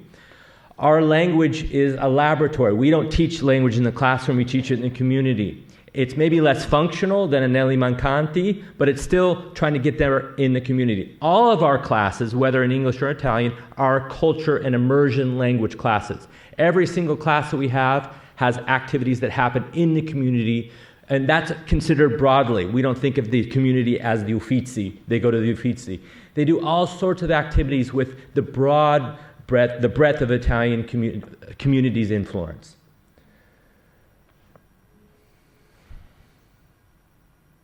We consider our students temporary citizens, not tourists. We tell them that they are temporary citizens, not tourists, and not just students. So we bring this to them, understanding that they have a responsibility to the community when they come here. Not all of them live up to it, that's for sure. But most of them do, and we're teaching them to be a part of that. That's our motto of cura personalis. We're not educating them only in the subject matters, we're educating the whole student. We have to. We're in loco parentis for them. They're away from home, they're away from friends, they're away from support networks, and we provide them in the city. We don't see Florence as a museum, we see it as a classroom. We see it as a place of a continually engaged learning. Through volunteer, through service activities, through conferences. Many of the people, or some of the people on the stage in this room participated in a conference that we do every year on human rights. And last year it was on cultural heritage as a human right. And speakers today were speakers at that conference. We do all sorts of outreach events and also add to the cultural richness that Florence has. So we think we are fulfilling Giorgio Lapira's idea when he brought American students to Florence in the night. They all came in the 60s for a reason, because Giorgio Lapira invited them, us, to come here because Florence is the center of the world for Christian humanism. It's the center of the world for a model of seeing the relationship of man to the city. This is one of many of Giorgio Lapira's insights about what Florence is. And our sede, Gonzaga, is on Via Giorgio Lapira. And I remember that every day. Because I remember walking in, as I go to there's a tram there now, but there will be. When I walk past the tram tracks on Via Lapira, I think about what he wanted when he invited my Jesuit forefathers to come to Florence. And so it's something that we take to heart. Minus 43, that means I'm done. Okay. Last thing, we take our students out of Florence as well to Italy for cultural lessons. And the one on the right I want to say, because my Dante friends are coming up, I teach a course on Dante. We take them to the Casentino. We dress them up in armor, but we also stay at castles Dante lived in, Poppi and Porciano, and we experience the outside of Florence that they don't all go to Berlin and Copenhagen. They do some of that, but we try to keep them in Italy. We take them to Reggio Emilia to experience food culture of Italy. So that learning starts in Florence, but then we expand it. But it's also about getting to know the place. And I'll finish with what we did last Friday. I took a group of about 20 students to Prato Magno, where I have a house, and we collected chestnuts by hand. We roasted some, and then we took one down to a seccatoio in a little town called La Trappola that our school helped finance the rebuilding of, where they started, after 70 years, the seccatoio, where they dried the castagna, had been inactive. But for now 3 years, it's been active, and our students helped load about 100 kilos that we collected of chestnuts into the seccatoio to dry it and turn it into farina. So this is an intangible cultural heritage event that our students participated in. Not all of them, I can't bring 170 students up there, but enough to make a lasting impression and let them know where they are and that they have a role here to helping to enhance and continue the cultural traditions of Florence. So thank you very much.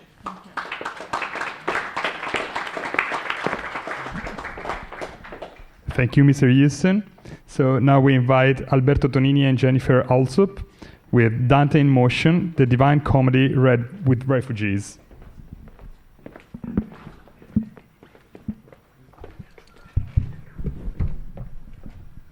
My name is Alberto Tonini, University of Florence.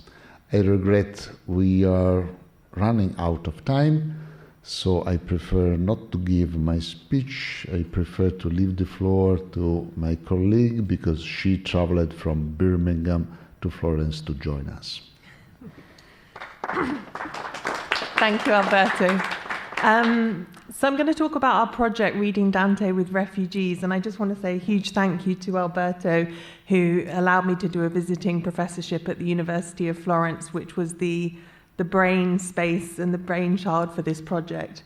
So I should have a video, if you could play it. I'm going to talk over the first few slides, and then we're going to finish with some of the students' voices themselves. So why read Dante with refugees? I'm obsessed with Dante and I'm obsessed with Europe. I was devastated when Brexit happened. This is me at Dante's grave in Ravenna when I was younger.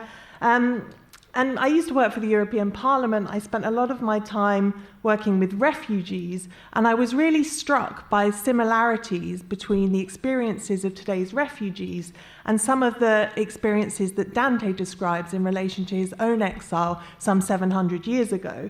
So some of the kind of ways in which refugees I work with describe their experiences replicate the kind of periods of hell, but also this kind of sense of mobility and unfettered movement, which is Dante's paradise. So I wanted to kind of see what could Dante's exile experience teach us about the experiences of today's refugees, and also give them a new way of talking about their experience. And it was important that in dialoguing with Dante, they also got to know more their own cultural traditions. So they were looking at Gogol, students from Ukraine, Hafiz, students from Afghanistan and Iran. We had students from Egypt, Venezuela. And so together we read extracts from Dante's Divine Comedy from all of the three canticles. And then we took on some different trips. So the students were unbelievably excited to come to Florence. You can see some of our kind of holiday pictures here. We went around, we found Dante in Santa Croce. The students were horrified to see him with his boobs out in this very kind of nationalistic portrayal of Dante. And we kind of interrogated.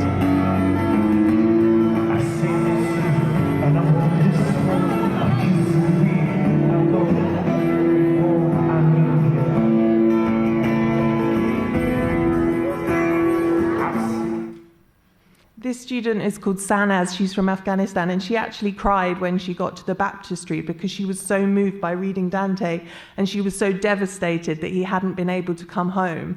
And so when we went to Ravenna, which we went to on the via Faenza on the Dante train, she was kind of a little bit aggressive with the museum staff, saying, "Why have you got Dante's bones here? He needs to go home." So if anybody's kind of involved in that project, you've got a very feisty Afghan advocate who will be on your side. So we did go to Ravenna, where we saw Dante's bones. Sad not to see him return to Florence, but we had a fantastic exchange with Francesca Masi, who's the curator of Ravenna Antica. We saw his bones, we went to the museum, and the students were all unbelievably moved by the visit, but also by their reading of the Divine Comedy. Various cantos, the canto of Ulysses, Count Ugolino, his meeting with Beatrice, what it was like to kind of have that separation and then that reunion, and also with Cacciaguida, where Dante met his ancestor and had the prophecy of his exile. So here you'll see some of the students and the way they interpreted the way Dante spoke to them in their refugee journeys. Nel mezzo di свого земного світу відкриває трапу похмурий ліс густий, бо стежку втрат мною оповиту. Ai quanto a dire qual era cosa dura, проліз листатий цей суворий дикий, che nel пожарлі цигатки почина рости.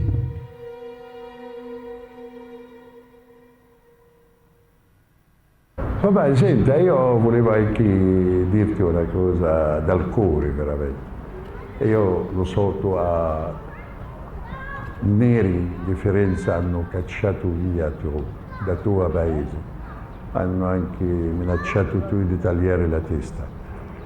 Io sono nero, però non sono come loro. Anche se ai miei tempi era diffusa in Europa l'idea della superiorità della razza bianca sulle altre razze, ma non ho alcun pregiudizio razziale nei confronti delle persone di altri colori, soprattutto i neri.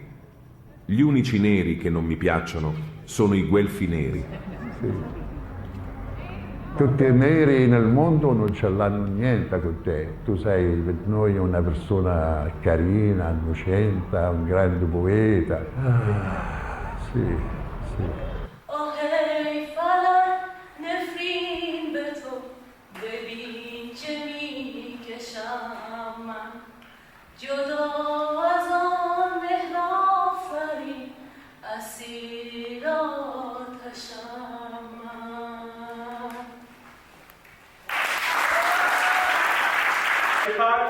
us in. And if we didn't get on, they would shoot us. Smugglers with guns making us get in the boat. The smuggler like Sharon, he advancing towards us in a boat. An aged man, his hair was white with leaves. He was shouting, "Woe to you, corrupt souls." We were packed in, we couldn't move. We were glad, but this soon turned to sorrow. For out of that new land a real wind rose. A lifetime away from you and my heart is with you. On the roads of Balk, Herat, in your Mazar. On the roads of Balk, Herat, in your Mazar. It means always away and always with you. O country that I always miss seeing in spring. Although we have gone to the neighbor's house, my place here is not comparable to your meadows and plains. Every bad news that we hear about you is like we get wounded. They said wolves of night have surrounded, and you have lost all your possessions. My dear, be careful that wolves, lions, and leopards are looking everywhere to hunt you.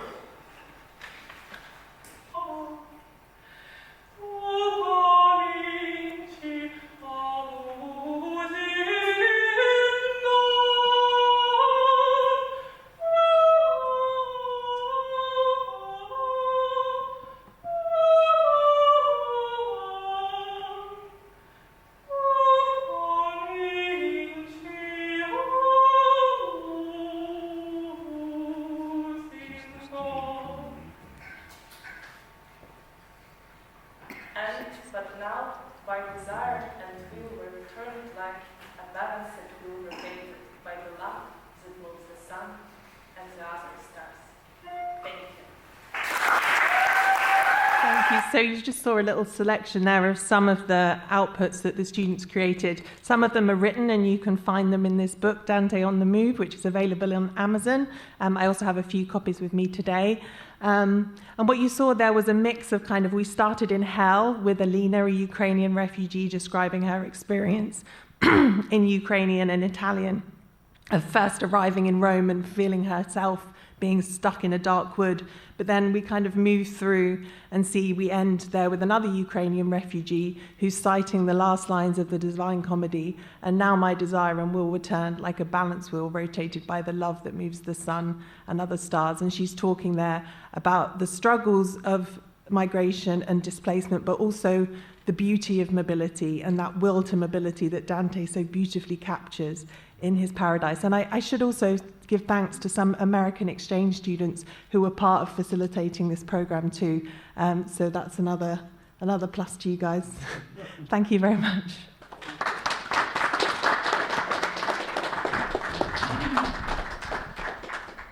Thank you to all of you. I think we had a wonderful panorama of different approaches, different experiences of Florence and of the culture of Florence. And we chose a picture that you maybe, we chose, with Giorgio we were saying, okay, maybe we can screen a picture on the behind our shoulders while we are posing some questions to all of us, and we ended up to choose this one. It's a picture I took in November in 2018, so a little bit before COVID. Then I took it again during the COVID. It changed completely dramatically for around 1 year, but then it's the same image that we find out nowadays. So today it's kind of that. And what is interesting, so why did we choose this picture? Not that because we want to show over tourism, it's not that the purpose this time, but it's because in that crowd we kind of find all of us, all of the communities we represent, because in that crowd there might be our sons during their school trip to the Uffizi Gallery, there might be the students, the American students, there might be foreigner residents that pay a visit to the Uffizi Gallery. So we find also the guys from the Anelli Mancanti Association that are doing a visit there or that are guiding. So we kind of find all the relationships that we established, that we intertwine with heritage, as so the power of heritage to collect such different types of people that are all there because they want to learn. They have a very, very good attitude. They are there to learn, to enter in touch with the community, with the heritage of a specific community, with the history of that community.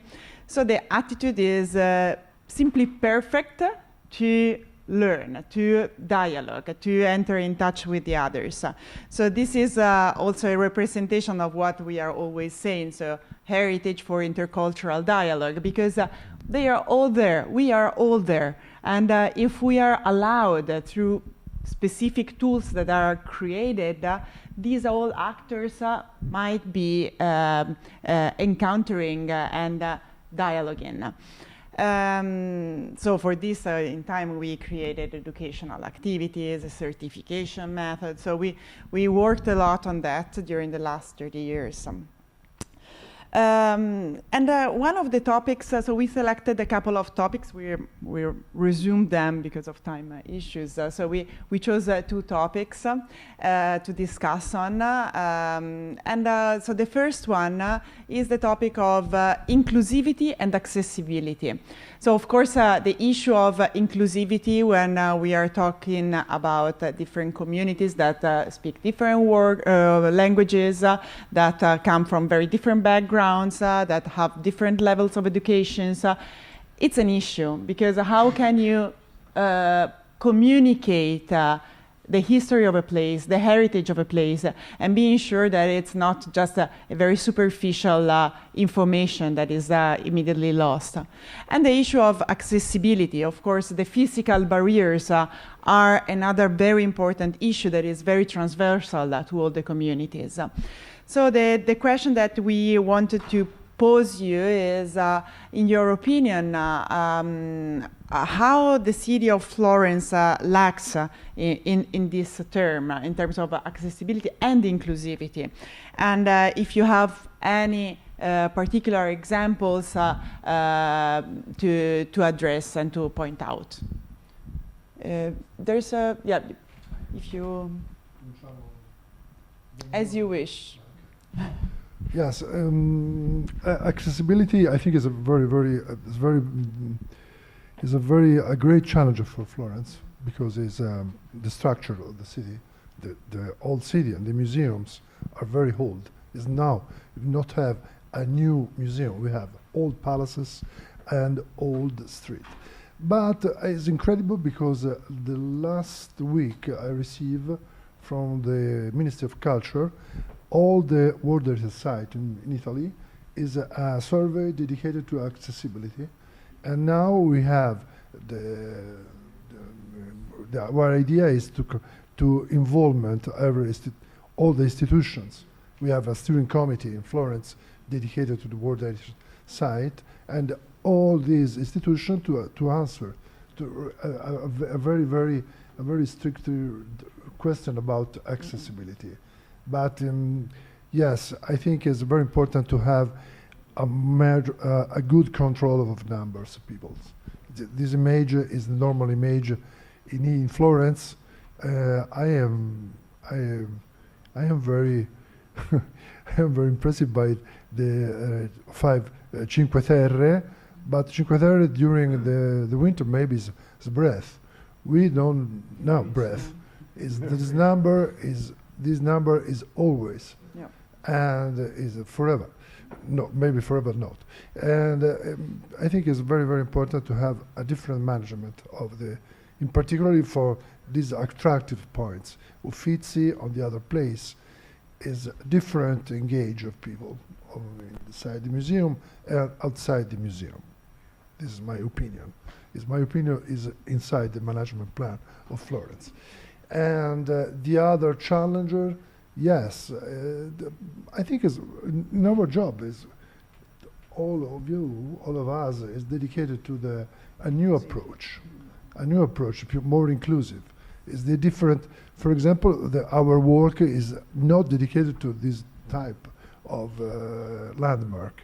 Is a different heritage.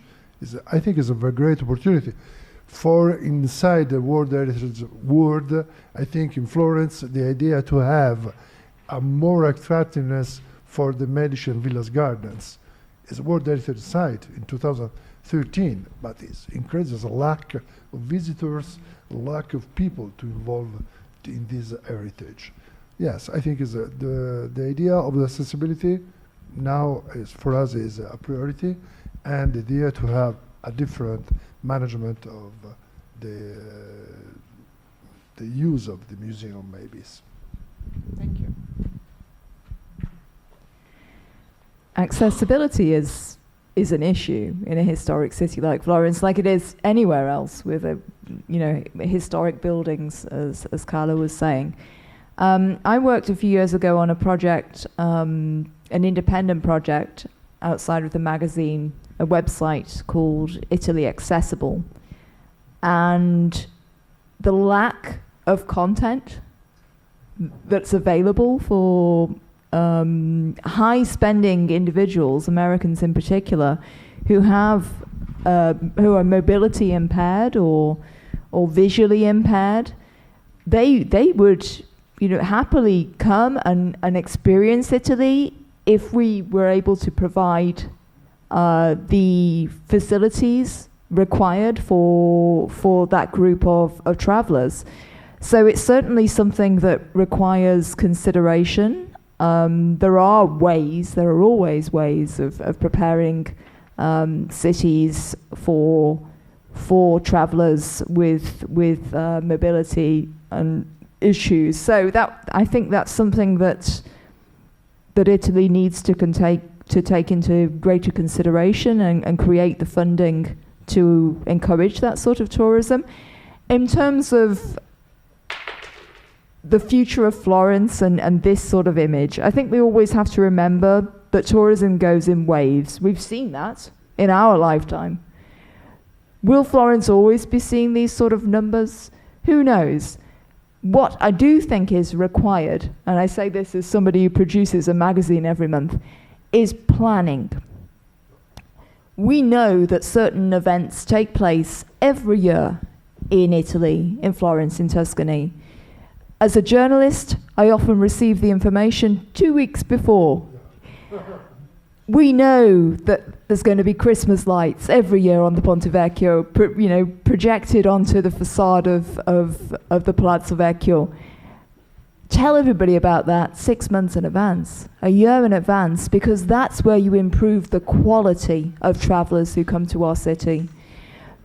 Planning, I think, is something that can help us not combat over-tourism, but at least distribute the sort of quality tourism that Florence and other cities deserve. I absolutely underline what Helen said about disability access here. It's a big problem, not only for older Americans or Americans, but for younger students. The only students I have to say can't come to Florence are those who have disability access, that have disabilities, because the city, it's hard, I get it, but and let's not get into the construction when they do a cantiere and they don't consider blind people or they don't consider people with mobility issues. I think that's an issue that needs to be focused, not just in Florence, but nationally. For diversity of students that we bring, I think I'll just leave with one reflection on who's coming now. Not in terms of racial diversity, that's interesting as well, but in terms of diversity of what they're studying. When I studied abroad, when maybe other people studied abroad, I was a medieval studies major. They don't exist anymore. Half of my majors are STEM, engineering, or business. So, that's who's coming of students to Florence nowadays. It's not art history majors or Dante scholars, I wish, but it's finance majors, it's students in computer science, it's students in mechanical engineering, and there's stuff for them to do. But I think thinking of that's who's coming to Florence, let's engage them where they are as well as and Florence is the capital of the history of science. So there's so much stuff here around the history of science that that Florence could be not just to students, but to others who have that interest. There's some, the Galileo Museum's fantastic, but there's more that can be done in reaching out to a different type of traveler that's interested in getting deep in a different way. They'll see the David, they'll go to the Uffizi, but there's other things they want to do. Thanks. I'm going to take a slightly different approach to the question. I think in terms of inclusivity, like when people think about Dante and the kind of medieval heritage of Florence, it's easy to think, oh, what would that have to do with today's refugees? How could that be useful for them or relatable? And I think what we really found was just by breaking things down and kind of just coming back to the basic facts, refugees that we work with are able to find extreme moments of connection and healing in the story of Florence. So, for example, the Iraqi man that you saw who was reciting the poem with the images in the background, he had been a survivor of a shipwreck in the Mediterranean, and it was in reading Dante's passage through the river Styx and the kind of figure of Charon, he was like, oh my God, that's the smuggler. And he had kind of been through all these asylum interviews and everything, but it was suddenly in reading, it gives me goosebumps, it was in reading this 700-year-old text that he was actually able to identify and say, that is what I went through. So in the poem that he reads, he's mixed examples of his own experience with direct quotes from Dante's text. So I think I'll just give you one other example. When we were walking through the Palazzo Vecchio, a couple of the students from Iran were just so elated because they were looking at the kind of grotesque art on the ceiling, and they were saying, oh my God, this is just like in Iran, this is just like in Esfahan, and they were drawing all of these kind of cultural parallels. So I think in terms of inclusivity, it's about also speaking across difference to kind of make those parallels. I was listening to the other speakers, I was wondering which inclusion, which axis can we speak of when Italy and Europe became a fortress during the last 20 years. We have been building walls, physical walls, legal obstacles of any type. So we allow only the rich people to join us. So which inclusion, which access? And we do this because we say we need to defend our identity and our roots. And we are erasing our identity because the Mediterranean, the European identity is a history of inclusion, of mixing people, not excluding people.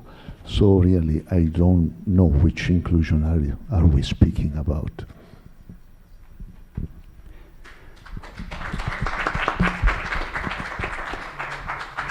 Thank you. So we saw the documentary about the Yoruba community in London and the great initiative, and we listened to all your amazing initiatives for foreigners in Florence. And I think especially about the dialogues we had about American students in Florence and the idea of asking them what kind of perception they have of Florentine heritage the day they arrive here, and maybe at the end of the semester they're here, maybe they change something in their perception.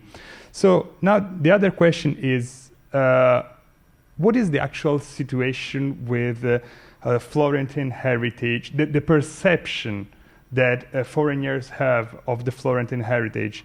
Is it, are they able to create a special bond with the Florentine heritage, or still it is something, it's just a must-do, it's just a selfie to be taken for social accounts. So what's your opinion about that?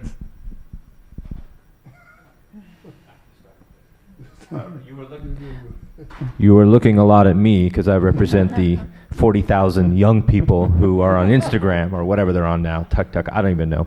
Unfortunately, yes, that's the beginning. The beginning is checking, eating that sandwich, seeing, going to the museums they have to. There's no way around that in terms of what they do when they come here. That's the first thing they're going to do. That's what they know. The goal is the month 2 and month 3 and month 4 for us. And Ellie, beautifully talked about making citizens. We're not making citizens. We're making temporary citizens. So we have to get them. The best thing I can do is when they get them to cancel their trip to Stuttgart or Barcelona or wherever they're going, to stay in Florence for the weekend and do something else. So that's our mission as an institution for students, is to not tell them they're wrong to get the selfie, but let them get the selfie and then lead them down to more profound experiences about interacting with the culture here. And I'm always careful to say, because in Corinna, in your description of that picture, you didn't talk about Florentines. Right? That's the problem. I mean, Kids. Yeah. You talk about the kids. That's true. Absolutely, kids. Your kids. And you included that, and I missed it. But that's always the missing link for us, is getting them encountering Florentine families, Florentine people that live here a long time. But we don't regret that, because we love that Florence is always already a global city. It's always been a global city. So embrace it for a global city, but respect its heritage, its contemporary and traditional heritage.